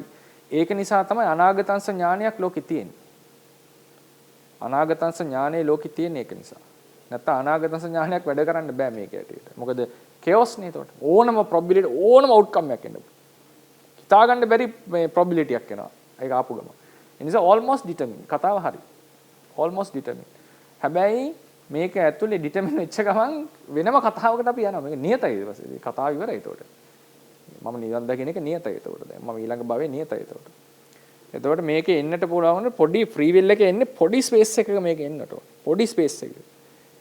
හැබැයි මේ පොඩි ස්පේස් එකේ වුණත් රැන්ඩම්නස් නැතුව ෆ්‍රී විල් එන්න ඕන නම් කෝසල් ඒජන්ට් පැමිණිය යුතුයි. කෝසල් ඒජන්ට් තමයි අඩුම තරමේ ක්‍රියාවක් නොකර ඉඳීම කියන තීරණය හො ගන්න පුළුවන් වෙන්නට ඕන. කිරීම නොකිරීම කියන probability හරි තියෙන්නට ඕන. ඒක තිබුණ නැත්තම් එතකොට most probably දැනටමත් කරනවද නැද්ද කියලා තීරණය වෙලා ඉවරයි. ඒ නිසා තමයි අනාගතංශ ඥානයක් තියෙන්නේ. ඒකත් විශේෂයි. අනාගතංශ ඥානයක් තියෙන්නේ මේක දැනටම තීරණය. ඒ නිසා තමයි අනාගත ඥානයට යමක් පේන්නේ. මට අනාගත ඥානය නෑ නමුත් මං කියන්නේ ඒක අපි කියනකොට ඒ පේන්න ඕනේ මේ විදිහට. ඒතකොට මේක තියෙන නිසා. එතකොට හැබැයි ඒකේ ඒ විදිහමද? ඒක වෙනස් වෙන්න බැරිද? ඒක පොඩ්ඩක් එහෙට මෙහෙට යන්න බැරිද? කියලා ඇහුවොත් ඒ ඉඩ අපිට පේන අපිට ප්‍රශ්නේ තියෙන්නේ ඔතන නෙවෙයි මහත්තයා මට තියෙන ප්‍රශ්නේ අපි ගන්න ඕනේ බුදුරජාණන් වහන්සේ කතා කරේ deterministic teaching එකක්ද random teaching එකක්ද කියන එක නැත්නම් causal agent ද කියන එක. ඕක තරකෙන් ආවොත් ඔය තුන ඕන තරම් කතා කරන්න පුළුවන් අපිට. බැලු බැලමට බුදුරජාණන් වහන්සේගේ දර්ශනයේ පේන්නේ causal agent ඉඩක් තිබුණා කියන එක. ඒක තමයි දේශනාවේ හැමතැනම තියෙන මුළු අවවාද විවාද ඒ කියන්නේ අවවාද ඔක්කොමගෙම පේන්නේ මේ ඉඩ තිබුණා කියන එක. මේ ඉඩ තිබුණා නැත්නම් බනින්නේ ඇයි වැරදක් කරපු කෙනෙක්ට. දොස් තියන්නේ ඇයි. ඒතර යාව මෙයා දිනුනොත් නැත්නම් මෙහෙම වෙනවා. මෙයා මෙහෙම කරා නම් මෙහෙම වෙන්න තිබුණා කියන්නේ ඇයි. මේ ඔක්කොම probabilities තිබිච්ච නිසා. ඉතින් ඒ නිසා මේ causal agent ඉඩ පේනවා බුදුදහමේ. එහෙමයි මම ඔය approach එක ගන්නෙ. නැතුව causal agent ඔප්පු කරලා යනවා නෙවෙයි. එහෙම කරන්න ඕක කරන්න බෑ කවදාවත්. බුදුදහමේ ඇසෙර causal agent තියෙන්නට ඕනේ. බැලුව බැලමට. නැත්තම් determinism හෝ randomness. එහෙමනම් කොහොමද මේ causal agent බුදුරජාණන් වහන්සේව තියෙන තැනින් විස්තර කරන්නේ අපේ ධර්මයේ හැටියට. කියන එක තමයි මගේ approach එක. ඉතින් අපි අනිත් පැත්තෙන් approach එක එනකොට මේක මෙහෙම වෙන්න බැරිද කියලා එනකොට මට පුළුවන් අනිත් පැත්තට කෙලින්ම ඒ කිසිම ප්‍රශ්නයක් නැතුව ඒකේ අර මේ තරහකට නෙවෙයි මේ පැත්තට දාලා ඕක වැටෙන්නේ මෙතනට ඕක වැටෙන්නේ මෙතනට ඕක වැටෙන්නේ මෙතනට කියලා කියන්නේ. මොකද ඒක හරි සංකීර්ණ එක ඒ තියරිස් දෙක හරි ලොකු තියරිස් තුනක්. ටක් ගාලා ඔකට වටනවා. ඕක අස්සෙන් රිංගල යන්න බෑ. ඔය තුන අස්සෙන් රිංගල යනවා කියලා එකක් නෑ. ඒ කියන්නේ causal agent උත් නොවි determinism නොවි randomness උත් නොවි යනවා කියන එක මම දන්නේ මට ඒක පුළුවන් නම් උත්සාහ කරන්න. මම දන්නේ ඒ තුනේ එකක් තියෙන්න පුළුවන් කමක් කියලා එකක් මම නම් හිතන්නේ නැහැ. ඉතින් ඒ නිසා තමයි අනිත් පැත්තෙන් පටන් ගන්නෙ මම. මේක deterministic වෙන්න බෑ, random වෙන්නත් බෑ. එන එකම option එක causal agent. එහෙනම් let's try to explain causal agent through Buddhism. ඕක තමයි මගේ approach එක.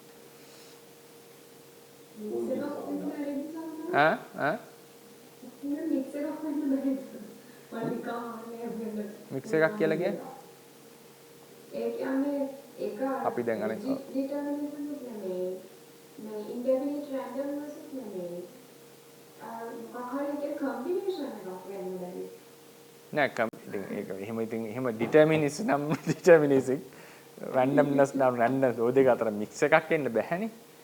ඉතින් මම අපි අදහස් ගන්න මෙහෙමයි already causality තමයි වැඩ කරන්නේ. mental එකේ අර කිව්වා වගේ animals monism වල වගේ possibility එකක් තියෙන්නේ. ඕක තමයි බුදුදහමේ පේන මට පේන හැටි. වෙන කෙනෙක් විරුද්ධ වෙන්න පුළුවන් මේක එකඟ නොවෙන්න පුළුවන්. මොකද මේ අපතනෝ මතනේ මේ කතා කරන්නේ. ඒතර probability එකක් තියෙන්නේ. එතකොට ඒක අස්සෙත් අවශ්‍ය අවස්ථේවට යන්න ඕන නම් ඩිසිෂන් මේකර් කෙනෙක්ින් ඩිසිෂන් මේකින් කොන්ෂස්නස් එකක් තියෙනවා එලමන්ට් එකක් තියෙන්නට ඕනේ. ඔය තුන තියෙනවා. ඔය තුනේ ඉතින් මික්ස්චර් එකක් දාලා එහෙට මෙහෙට දාලා ඕල්මෝස්ට් ඩිටර්මින් අරකයි මේකයි කියලා ගමලා ඔය තුන ඇතුලේ හැබැයි මේකේ කෝසල් ඒජන්ට් අයින් කරොත් වැඩේ වැටෙන්නේ අර දෙකෙන් එකට විතරයි.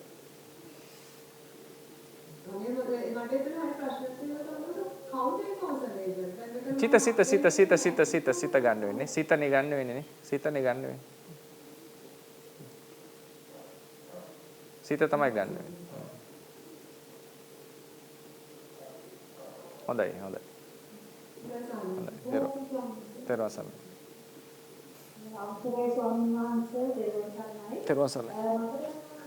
දැන් වල චිත්ත වීතියේදී පංචද්වාරාවකින් චිත්ත වීතියක් යද්දී ඒක දැන් විස්තරමත්ම භවිෂ්‍යති කියන තැනදී නවතිනවා කියන්නේ ඒකට ඒ පංචද්වාරාවකින් චිත්ත වීතිය විතරක් ගිහිල්ලා අනුබන්ධක චිත්ත වීති ගියාට පස්සේ මේක කර්ම වැස් වෙන්න පුළුවන් අවස්ථාව තියෙන අනුබන්ධක චිත්ත වීති ඉවර වෙන තැනද තව විස්තරමත්ම භවිෂ්‍යති කියන එක කොතනින් like ඒක වෙනස් වෙන තැනක් අවසන් වෙන තැනක්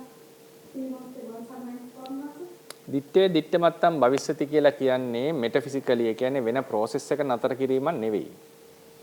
දිත්තේ දිත්තමත්තම් භවිෂ්‍යති. ඒ කියන්නේ අපි දකින්නේ වර්ණ රූපේනේ ඇහෙන්.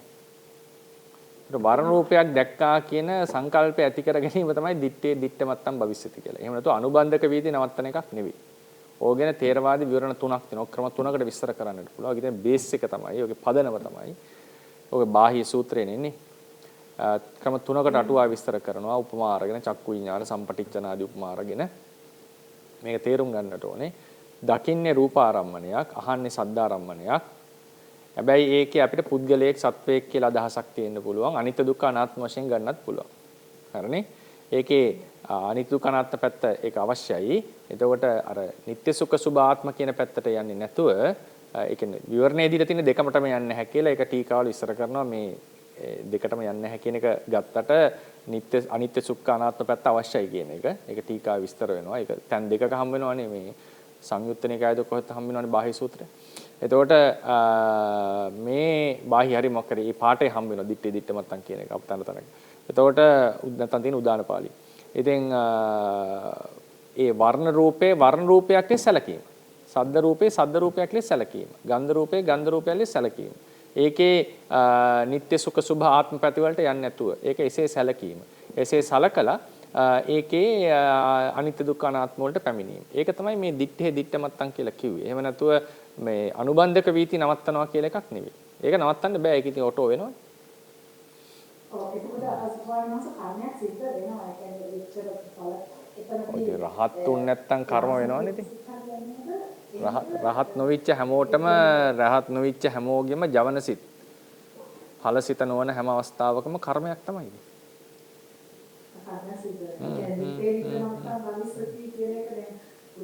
අපිට ඒ කියන්නේ එතනදී මේක ස්ථූසන්තිකරෙන් කරා කියලා එතන නැවතීමේ ලකුණක් ඒ කියන්නේ කොතනින් හරි ඒ කියන්නේ අනුබන්ධක චිත්ත වීති වලට යනවා ආයෙ මේක ස්වාමීන් ඔව් යනවා ඉතින් පංචද්වාරික වීතියේත් කර්ම රැස් වෙනවනේ ඉතින් මොකද? ඔව් ඒක හැබැයි ගොඩක් දුර්වලයි කියලා නේද ස්වාමීන්? ඔව් අනුබන්ධක වීති දුර්වලයි. ඕක එන්නේ චිත්ත වීති එක ක්‍රමයකට හැටියට. ඕකේ තියෙන ක්‍රම කීපයක්. එක ක්‍රමයක හැටියට චිත්ත වීති 4 හෝ 5න් පස්සේනේ තියෙන්නේ මේ අර්ථ සාධක ජවන පහළ වෙන්නේ. 4 හෝ 5ම මතක නැහැ. ඉතින් එතකොට මේ කොහොමත් මුල් ඒවත් ඈ ඒ හැදෙන දාන වලට ඒක සම්බන්ධ චිත්ත වීති වල ඒ වටත් ප්‍රවෘත්ති විපාක ලබා දෙන්න පුළුවන්. එහෙම නැතුව ප්‍රතිසංඛ්‍යා සාමාන්‍යයෙන් කියන්නේ බෑ කියලා. හැබැයි ඉතින් බලවත් විපස්සනාචාරයක් ගියොත් එහෙම පුළුවන්. අන්තිම ස්වාමීන් වහන්සේ පාඩ දැනගන්න ඕනේ මේවා ඔක්කොම හොඳට සාර්ථකෝෂේ ස්වාමීන් වහන්සේලාගේ ධර්මදර ස්වාමීන් වහන්සේලාගෙන් අහගෙන ආවේ සෝවාන් ආර්ය ස්වභාවය වගේ තැනකට මෙසේජ් එක බැරිද ස්වාමීන් වහන්සේ? පුළුවන් පාලි ඉගෙන ගන්න අවශ්‍ය නැහැ. පාලි ඉගෙනනොත් හොඳයි. පහසුයි වැඩි. අවශ්‍යම නැහැ. දැනගන්න ඕනේ ස්වාමීන් වහන්සේ බොහොමත් වෙන්නේ තෙරුවන් සරණයි.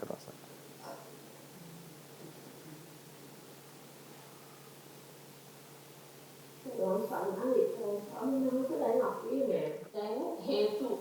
හේතුවකට ඵලයක් ඇති වෙන එක සිත් ඇති වෙන එක උනත් දැන් ගොඩක් දැන් හැමෝම ඩිස්කෂන්ස් ගියේ සිටුේෂන් එකෙන් සිටුේෂන් එක. මොකක් හරි එක සිටුේෂන් එකක් අරගෙන ඒකට අපි තීරණය ගන්න කලින් හේතුවකට අනුවද නැත්නම් ඒකනේ දැන් තාර්කික හේතුවකට නැත්නම් අපිටම තීරණ ගැනීමේ හැකියාව තියෙනවා කියලා සිතට. එතකොට පිටිච්ච දෙයක් තමයි බුදුරජාණන් වහන්සේ නියම ධර්ම පහක් දේශනා කළා තියෙනවා. එතකොට ඒක තියෙනවා චිත්ත නියම. ඒකේ දැන් පැහැදිලිවම ඒක කියලා තියෙනවා සිත් පරම්පරාවක් වෙන අරුණක් චක්කු ප්‍රසාද ආදී ප්‍රසාද ධර්මයන්ගේ ගැටුනහම එහෙම සිත් පරම්පරාවක් ඇතිවීම කිසිවෙකුගේ සංවිධානයකින් තොරව තමයි සිදුවෙන්නේ කියලා. එතකොට එතන ආත්ම සංඥා කතන ඒක ස්වාමීන් වහන්සේ කොහොමද අනාත්මයි කියන්නේ සිත් පරම්පරාව ඇති වෙන එක. එතකොට අපිට අපි කියන්නේ මට හිතන දේ ඒක අනාත්මයි. එතකොට මේ තීරණ ගැනීමේ හැකියාව ඒක සිතේම තියෙන ශක්තියක් කියලා තමයි මට හිතෙන්නේ. විශේෂයෙන්ම ඒකත් ඒ වගේ අර මතකය. මතකය කියන එකත් ඒ වගේ. මතකය කියන එක උනත් ගොඩක් කට්ටිය කියන මොලේ තියෙනවා එහෙම කියලා. මට හිතෙන්නේ ඒකත් සිතේම තියෙන හැකියාවක් කියලා. නමුත් සිත් පරම්පරාව ඇති වෙන එක කොහොමද අනාත්මයි. ඒක කිසි කෙනෙකුගේ සංවිධානයකින් වෙන්නේ නැහැ කියලා ඒක තියෙනනේ. ධර්මයෙන් සාමාන්‍යයෙන් නියම ධර්මයේ මමට ඒක තමයි හිතුනේ. නියම ධර්මයෙන් තියෙන කිසි කෙනෙකුගේ සංවිධානයකින් නෙවෙයි සිත් පරම්පරාව ඇති වෙන්නේ. ඔය තීරණ ගැනීම කොහොමද යමක් මතක් කරගන්නේ කියන එක සිතේම තියෙන බලයක් හරි ශක්තියක් හැකියාවක් කියන එක තමයි මට හිතෙන්නේ. ඒකට ඒකෙන් ආත්ම සංකල්පයක් එන්නේ නැහැ ඇත්තටම. අනාත්ම ස්වභාවයක් තමයි මට වැටහෙන්නේ දැන් අර ඒ විදිහට හිතුවා. ඒක තමයි දැන් මෙච්චර අපි අදහස් කරේ සිත අනාත්මයි ධර්මය හටගන්නේ හේතුන් නිසා අනාත්මයි. ඒ අනාත්ම වූ සිතට තීරණ ගැනීමේ හැකියාවක් ඇත. තීරණ ගැනීමේ හැකියාව තිබූ පමණින් සිත ආත්මයක් වන්නේ නැත. ඔක තමයි එකම වේ අවුට් එක. හරිනේ? එතකොට ඔතන එන විසඳන්නට අමාරු ප්‍රශ්නයක් තියෙනවා. ඒකත් මම කියලා යන්නම්. විසඳන්න අමාරු ප්‍රශ්නයක් තියෙනවා. ඒ තමයි වොත්තපන හිතෙන් තීරණයක් ගන්නවා නම් එදා ඔය ප්‍රශ්නේ ආව එකපාරක්. මේ වොත්තපන සිතෙන් තීරණය ගන්නකොට ඒ වොත්තපන සිත හටගන්නෙම දැන් වොත්තපන සිත කලින් නැහැනේ. හටගන්නෙම තීරණය අරගෙනද හටගෙනද තීරණය ගන්න. උතන තමයි ප්‍රශ්නේ. හරිනේ. මොමන්ටරිනස් ඒ කියන්නේ හරිනේ. එතකොට තීරණය අරගෙනම නම් හටගන්නේ. එතකොටත් out of control. හරිනේ. එතකොට මේ කතා කරන්නේ එක සිතකට දැම්මා හෝ චිත්ත ප්‍රවාහයකට දැම්මා හෝ ඒක වෙනම කතාවක්. ඒක බරපතල සිද්ධියක් මම මේ කියන්නේ. ඔය තමයි තරකයෙන් ගියොත් ඔය තමයි එන තැන් ප්‍රශ්න ගැන විසඳන්න ඕන තැන්. එතකොට මේ සිතට පුළුවන්ද ඒ සිත හටගෙන තීරණය ගන්නේ සිත හටගෙන තීරණය ගන්නවද නැත්නම් සිත හටගන්න කලින්ම ඒ තීරණයත් අරගෙනද හටගන්නේ. එහෙම ගත්ත ගමන් ආය ඩිටර්මිනිසම් වලට යනවා. තීරණය పూర్ව හේතුවක් වශයෙන් සිද්ධ වෙලා තියෙනවා. මොකද භවංගිසන් ඊට කලින් තියෙන්නේ. හරිනේ. ඒතර කලින් සිතෙන් ගන්න එකක් වෙයි. ඒතර කලින් සිතේ ජවනයත් වොත්තපනයක් පස්සේනේ එන්නේ. ඒතර ඒක එහෙම යනකොට ඕක යනවා ඉන්ෆිනිට් රිග්‍රෙෂන් එක දක්වා. හරි. එහෙම නැත්නම් කුසල හිතෙන් මොකද්ද වොත්තපන සිත පහළ වෙලා ඊළඟට ජවන සිතෙන්ද මේ තීරණය ගන්න. ඊළඟ එකක් සඳහා. එහෙමද? ඔය ප්‍රශ්න ටික ඉතර වෙනවා ඊට පස්සේ. ඔක තමයි මම ඉදා කිව්වේ. අභිධර්ම විස්තර කරන්න ඇති ටිකක් අමාරුයි. නමුත් ඒක විස්තර කරන්න වෙනවා. ඒක විස්තර කරන්න නැත්. ඒක විස්තර කරමු දවසක කරගමු අපි දවසක. සම්පූර්ණ අමුතු අප්‍රෝච් එකක් මම ගනී එදාට. එදාට ඉතින් අපි ඒක එදාට හිමිසරේ සාකච්ඡා කරගමු. තවත් මූලික දැනුම් ටිකක් සම්භාරයක් ඇති කරගෙන. ඔය තමයි ලොකුම ප්‍රශ්නේ ඊළඟට එන්නේ. අපි හිතුවා කියන්නේ හරි කතාව නැහැ ආත්මයක් නැහැ. ආත්මේ නැහැ ආත්මයක් තියෙනවා කියලා කවුරුත් කියන්නේ නැහැ. ආත්මයක් තියෙනවා කොහොමද බුදුදහම පිටනේ ඒ කතාව දෙකක් නැහැ නේ. මෙතන මේ හේතුන් නිසා තමයි ධර්මය හටගන්නේ. ඒක ගැන වාදයක් නැහැ. මෙතන ආත්මයක් නැහැ. එකම කෙනෙක් නැහැ. නමුත් ඒ හටගන්න අනාත්ම වූ සිතට තීරණ ගැනීමේ හැකියාවක් තියනවාද? තීරණ ගැනීමේ හැකියාවක් තියනවා නම් අභිධර්මයේ එන ක්‍රමයට මේ ෂණික වාදයට එක්ක නැත්තම් හටගෙන නිරුද්ධ වෙන ධර්ම සමූහයක ඒ තීරණ ගැනීමේ හැකියාව විස්තර කරන්නේ කෙසේද? ඒක ප්‍රශ්නේ. ඔක බරපතල මොත්තපන සිතේ අර විනිශ්චය කිරීම කියලා කියන්නේ තීරණ ගැනීම නෑ ඉතින් වොත්තපන හිතට තීරණ ගැනීම මම කිව්වේ නෑ එහෙම එකක් කියන්නේ මම බොහොම පරිස්සමෙන් වචන පාවිච්චි කරන්නේ. හරිනේ. එතකොට වොත්තපන හිතෙන් තීරණ ගන්නවා නම් තීරණය ගන්නේ වොත්තපන හිතෙන් නම් එතන තමයි ප්‍රශ්නේ නේද? හරිනේ. වොත්තපන හිතෙන් නම් තීරණය ගන්නේ. ඒ වොත්තපන හිත තීරණය අරගෙනමද හටගන්නේ? හටගෙනද තීරණය ගන්න. පැහැදිලිද දන්නේ ප්‍රශ්නේ. හරිනේ. ඔය වගේ තැනකට බොයිල් ඩවුන් වෙනවා. ඔය වගේ තැනකට බොයිල් ඩවුන් වෙනවා ප්‍රශ්නේ ඊළඟට. මේ කෝසල් ඒජන්ට් ගේන එක්කෙනා මමයි කියන්නේ ඔය කියන්නේ. කෝසල් ඒජන්ට් තියරිය සජෙස්ට් කරනවා. නමුත් ඒ ඔය ප්‍රශ්නේ නෝ ඊට පස්සේ. මට එතන තියෙන ලොකුම ප්‍රශ්නේ තමයි ස්වාමීන් වහන්සේ. දැන් අපි ධර්මයේ ක්‍රමයේ යෝනිසෝමනසිකාරය කියන්නේ වත්තපනිතනේ. අන්න ඒක තමයි මට තියෙන ගැටලුව. මොකද මම අර එක සමහර සූත්‍ර එහෙම කියවල බලන සූත්‍ර පිටකේ තියෙන සූත්‍ර වලට අනුව නුවණින් මෙහි කිරීම කරනකොට කියනකොට එක ජවන් සිත් කියලා වගේ තමයි මේ. ඔය ඒක ණය ක්‍රම තුනක්. ඒක ණය ක්‍රම තුනක්. අභිධර්ම ක්‍රමයේ වොත්තපනේ යෝනිසෝමනසිකාරයේ වොත්තපන හිත පංචද්වාරාවදිනට එක්තරා පරියායකින් කියන්න පුළුවන්. නමුත් වොත්තපන හිත සහ මනෝද්වාරාවදින හිත තමයි යෝනිසෝමනසිකාරය. සූත්‍රාන්ත ක්‍රමයෙන් වොත්තපනේ සහිත ජවනසිත විපස්සනා ණය ක්‍රමයෙන් අනිත්‍ය ආදී මනසිකාර ටික. ඒ කියන්නේ අනිත්‍ය දුක්ඛ අනාත්ම මනසිකාරයන්. ඒවත් යෝනිසෝ මනසිකාරයස හඳුන්වපු තැන. ක්‍රම තුනක් තියෙනවා. එතකොට ඔය ක්‍රම තුනම ඔය තියෙන්නේ. ඒ නිසා මේ ඉතින් ඔක ඉතින් හිමිසරේ විසඳ ගන්න ඕන එකක්. ඉතින් විසඳ ගන්න බැරි වුණාට Tamanට ලැබෙන අත්දැකීම් බලන්නට ඕන. ඒක තමයි තියෙන මගේ යෝජනාව. Tamanට ලැබෙන අත්දැකීම තීරණ ගැනීමක් තියෙනවා. ඒ තීරණ ගැනීම අර හේතුන් මතමයි කියලා ඇනලයිස් කරන්න පුළුවන් බැරි කමක් නැහැ. ඒක පුළුවන්. ඒක කරන්න පුළුවන්. එහෙම කරන්න පුළුවන් වුණ ගමන් තමයි අර වැටෙන්නේ පොඩි ඩිටර්මිනිසම් කියන එකට වැටෙන්නේ. අඩුම තරමේ ඒක හිතට දරා ගන්න අමාරු වෙනකොට හිතන්න මට මේක කරන්න පුළුවන් නොකර ඉන්නත් පුළුවන්. කරන්න පුළුවන් නොකර ඉන්නත් පුළුවන්. කියන මේ ඔප්ෂන්ස් දෙක තියෙන්නට ඕන. ඔප්ෂන්ස් දෙක නැති කිරීමත් අපි කරන්නේ. හේතු මතර දාපුව ගමන් නොකර ඉන්න බෑ මට ඒක. එන කරන්න වෙනවා. ස්වාමීන් ඔය තමයි ප්‍රශ්නේ. මට පොඩ්ඩක් කරන්න පුළුවන් ස්වාමීන් දැන් විනාව නම් පැන්න. ඒක අපිට choice එකක් තියෙනවා. යම් කිසි ලොකු දෙයක් හැදෙනවා. නෑ මෙහෙමයි දැන් choice එක කියන්නේ මේක මාතෘකාව ගොඩාක් මෝහනේ වෙන මාතෘකාවකට යන්නේ.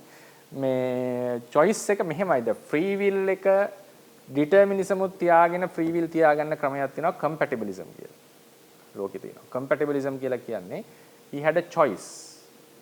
එයාට choice එකක් තියෙනවා. හැබැයි it's determined.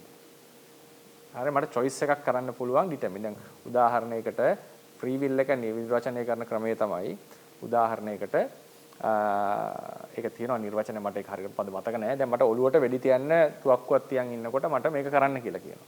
එතකොට මට නොකර ඉන්න බැහැනේ. මම කරන්න එපයි. එතකොට මට free will එකක් තිබුණේ නැහැ. ඒක සාමාන්‍ය නිර්වචනය. සමහර කෙනා නෑ එහෙමත් බෑ. එයාට ඕට්ටම් වෙඩි කන්න තිබුණා. he also යාට එතන choice එකක් එතනත් ඕනක් තියෙනවා. දැන් කියනවා බලෙන් කරලා එහෙම කරන්න. ලෙඩක් හැදිලා මට කරන්න වුණා. මට විකල්පයක් නැහැ. මට ඒක ලෙඩ නිසා කරන්න නෑ නේ. ලෙඩ ඉවසගෙන මැරෙන කට්ටියක් ඉන්නවනේ.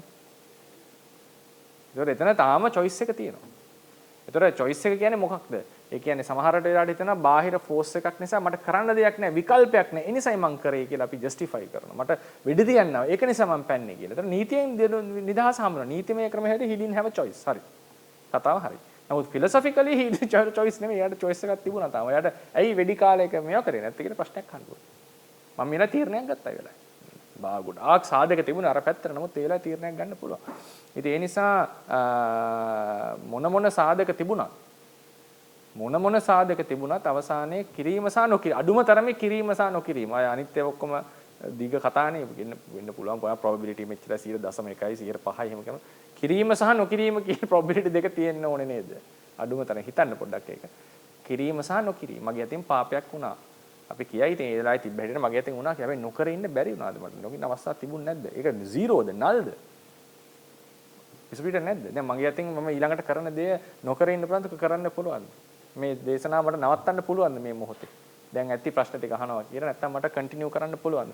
මේ හැකියාව නැද්ද? මේකත් පූර්ව හේතුන් මත තීරණය වෙලා තියෙන එකක්ද? ඒක already determined. දැන් තියෙන හැටියට සොයින්හාසි මේ ප්‍රශ්න ටිකට ආන්සර් කරනවාමයි කියන එක determine වෙලා තියෙන එකක්ද? ඔන්න ඔය ටික තමයි උතන තියෙන ප්‍රශ්න.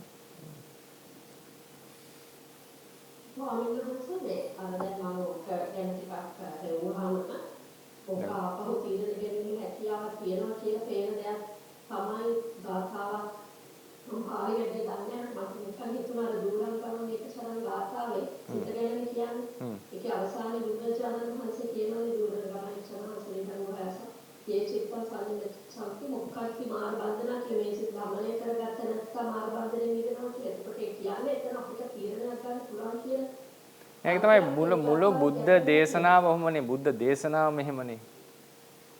භාවනා කරන්න, අප්‍රමාදී වෙන්න. ඉතින් මොකද්ද මේ කරන්න කියන හැම මුළු බුද්ධ දේශනාවෙම තියෙන්නේ ඒ වගේ කතාවක්. එක ගාතාවක් විතර නෙමෙයි මුළු බුද්ධ දේශනාවෙම ඉන්නේ වගේ කතාවක් පේන්නේ. ඒතර ඕක ඇතුළට අර මේක දාලා ඇනලයිස් කරලා කෙනෙක්ට තර්කයක් ගන්න පුළුවන්. ඒකත් හැම එකක්ම cause and effect කියලා. ඒකනේ ගාථාවට අනුව මේක අලු දිලේකේ තීරණ ගන්න පුළුවන්. ඒ ගාථාව විතර නෙවෙයි දිලු. ඒ ගාථාව විතර නෙවෙයිනේ ඔකද හැමතැනම එහෙමනේ. මේ උදම්පුරේ චිත්තමචාරි චාරිකං එකක් තියෙනවා. ජායත භික්කවේ මා පමාදත්ත මා විප්පටිසන් පහුවෙන්න එපා. නොකර පහුවෙන්න එපා කරන්න. ඉතින් ඒක කොහොම එකද? නොකර ඉන්න එපා කරන්න. නොකර ඉන්න පුළුවන් කරන්න. ජායත භික්කවේ මේ පමාදත්ත මා විප්පටිසාරණ අවද. නොකර හිටියොත් පසුතැවෙන්න වෙයි කරොත් නිවන් දකින්න පුළුවන්. ඒ කෙලින්ම ඔය පාඩේ මොකද? ඒතර මේ මුළු බුද්ධ දේශනාවෙම තියෙන එකක්. ඒක බුද්ධ දේශනාවක තියෙන එක. ඒ කියන වාදයක් නෙවෙයි. නමුත් අර කෝසලිටිය ගිනාට පස්සේ ඒකත් හේතු මතද? බුදුරණසේ ඒකත් කිව්වේ හේතුන් මතද? ඒ විදිහට තිබෙ කන්ඩිෂන්ස් මතද? මෙයා දැනටම කරනවද නැද්ද කියන එක එලාම දැනටම තීරණය වෙලාද? ඒක කිව්වත් නැතත් ඒ වගේ ওই තර්කය උතන තියෙනවා. ස්වාමීන් වහන්සේ අන්තරයි ඒක නියත විවරණ කියන එක. නියත විවරණේ කතාව වෙනයි. ඒක වෙනයි. ඒතර ඒ කියන්නේ හැම එක ඒ කියන්නේ මම කිය ඕල්මෝස්ට් ඩිටර්මින් වෙන දේවල් තියෙනවා. පොඩි probability එකක් ගැන මේ කියන්නේ. probability. සියල්ල නේ පොඩි probability එකක් මම මේ කියන්නේ. නැත්තම් අනාගත සංඥානිය තියෙන්න බෑනේ. මොකද තේරේ බලන්න කරන්න පුළුවන් options 10ක් තියෙනවා නම් මම 9 වෙනි එක කරනවා. එතනින් පස්සේ තව 10ක් තියෙනවා. ඒකේ 9 කරනවා. ඊළඟ එකේ 8 කරනවා. ඊළඟ 10 කරනවා. ඔහොම ගියාට පස්සේ දැන් මේ එකක්වත් දැනටම තීරණය වෙලා නැතිනම් අනාගත සංඥාට මොනවද පේන්නේ? ඇයි කොහි මොකක් වෙයිද දන්නේ නැහැ මෙතන. මොකෙන් මොකක් වෙනස් වෙයිද දන්නේ නැහැ. අනාගතේ මොකද ලෝකේ මිනිස්සු මම ඉන්ෆ්ලුවන්ස් වෙනවා එනවා දේවල් තියෙනවා. ඒතර බාහිර වස්තුන් නිසා වෙනස් වෙන දේවල් තියෙනවා. අය කෙෝස් තියරි කියලා එකක් තියෙනවා. චීනේ සමනලයේ කත්තරු දහන එක නිසා නිව්යෝක් වල වෙදර් චේන්ජ් එකක් වෙන්න පුළුවන් ද කෝසල් ලින්කින් කියලා තරකයක් තියෙනවා කෙෝස් තියරි. එතකොට ඒ මට්ටමට ඉතින් මේකේ වෙලා අනාගත ඥානයක් තියෙන්න බෑ. ඒකට නිකන් මම කියන්නේ ඒකට පේන්න බැරි වෙනවා එහෙම උනොත්. ඒතර මේකේ almost determine කියන්නේ ගොඩාක් හේතුඵල වෙනද. හැබැයි පොඩි possibility ටිකක් තියෙන්නට ඕනේ. පොඩි possibility එකක් එහෙට මෙහෙට වෙනස් කරගන්න. එහෙට මෙහෙට අඩු වැඩි කරගන්න. ඒ වගේ එකක් තිබිය යුතුයි. කොච්චරද ප්‍රායෝගික දන්නේ මම මේ කියන එක මේකට හොඳ දාර්ශනික සිතකින් ඒලා කෙලිම මේක බින්දින්න පුළුවන්. මම දන්නවා ඒක. විය හැකි. ඉතින් මම අර බුදුදහමේ පැත්තෙන් ඉඳලා තමයි කතා කරන්නේ. කොහොමද මේක ඉස්සරහට යන්නේ? අවසරයි කරන්නේ. මේ ප්‍රශ්නේ ගොඩාක් මාතෘකාවක් ඉස්සරහට නැහැ. මොකද අන්තිමට දැනගන්න තිබුණා. ආනන්ද හේර දාස්තාවල තියෙන විදිහට මම ශාස්ත්‍රඥ වංශයේ ධර්මස්කන්ධ 80000ක් ශ්‍රාවකයන් වහන්සේලාගෙන් ධර්මස්කන්ධ 2000ක් කියලා ගත්තා. එතකොට ඒක අනුගත ස්වාමීන් වහන්සේ අභිධර්මයක් එතකොට ශාස්ත්‍රඥ වංශයේකින්ම ආනන්ද ඉගෙන ගත්තා වගේ නේද? එහෙම තමයි කියන්නේ. 82000 ඇතුලේ තියෙන. ඔය 2000 ඉන්නේ සූත්‍ර වලින් ගත්තේම. මේ සම්මතයකට ආනන්ද හඳුනනට ඒක වෙනම දේශනාවක් කරලා එහෙම වෙන්න වෙනවා. එහෙම එක්කෝ එහෙම අදහස ගන්න වෙනවා. නැත්නම් සාරිපුත්ත ස්වාමීන් වහන්සේගෙන් ඉගෙනගත් එක බුදුරජාණන් වහන්සේගෙන්ම ප්‍රභව වෙච්ච එකක් නිසා ගත්ත වෙන්න පුළුවන්. එහෙම ගත්ත වෙන්න පුළුවන්. ඒ කියන්නේ බුදුරජාණන් වහන්සේ නැවත දේශනා නොකරා නම් උන්වහන්සේට මේ මොකද සාරිපුත්ත ඇත්තටම මෙහෙමයි ගන්න වෙන්නේ ඒක. එහෙම ගන්න එක සුසු නෑ. ඒක අපි කතාව ගත්තොත් මෙහෙම නෙවෙන්නේ. නාති විස්තර අති දීර්ඝ දේශනාව දිව්‍ය ලෝකේ කරා අති සංක්ෂේපයක කරා සාරිපුත්ත ස්වාමීන් වහන්සේට නාති විස්තර නාති සංක්ෂේපයක සරියුත් හාමුදුරුවෝ ගිහි භික්ෂුන් වහන්සේලා කරා. ඒකනේ උන්වහන්සේ ඉගෙන ගන්න නැත්තේ. ඒකනේ ආය බුදුරණසේ ආය ඇවිල්ලා අභිධර්මය කියන්නේ නැතුව ඇති. එතකොට මොකද ඒක සාරිපුත්ත සාංශ සකස් කරපෙන්නේ දැන් තියෙන්නේ. එතකොට ඒක බුදුන්ගෙන් ප්‍රභව වෙච්ච එකක් ලෙස සලකන්න ඇති. එහෙමනේ කියන්නේ. ඒක බුදුරණාහි කියන්නේ දේශනා කරන්නේ නැතුව ඇති. මං හිතන්නේ නැහැ දේශනා කරන්න ඇති.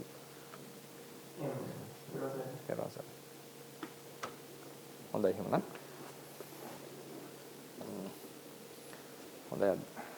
හොඳයි අද දවසේදී අපි මෝහය සම්බන්ධයෙන් ඉතා වැදගත් කටයුතු ටිකක් කතා කරා. ඊළඟ දවසේ මම කතා කරන්න බලාපොරොත්තු වෙනවා මෝහයේ තියෙන කුසල අකුසලයන්ට කුසල අකුසල භාවයට මෝහයේ තියෙන දායකත්වය මොකක්ද කියලා. එහෙනම් අද දවසේ ධර්ම සාකච්ඡා කිරීමේ රැස් වුණා වූ කුසලයේ අපි සෑම දිනකටම තව තවත් ධර්මඥාන භාවනාඥාන දියුණු කරගන්න උපකාර වේවා. බුද්ධ ශාසනයේ චිරස්ථිතිය පිණිසත් මේ කුසලයේ කලස උපකාර වේවා කියලා ප්‍රාර්ථනා කරා. බුද්ධ ශාසනං චිරන්තිට්ඨතු. බුද්ධ ශාසනං චිරන්තිට්ඨතු. බුද්ධ ශාසනං චිරන්තිට්ඨතු. සාදු සාදු සාදු.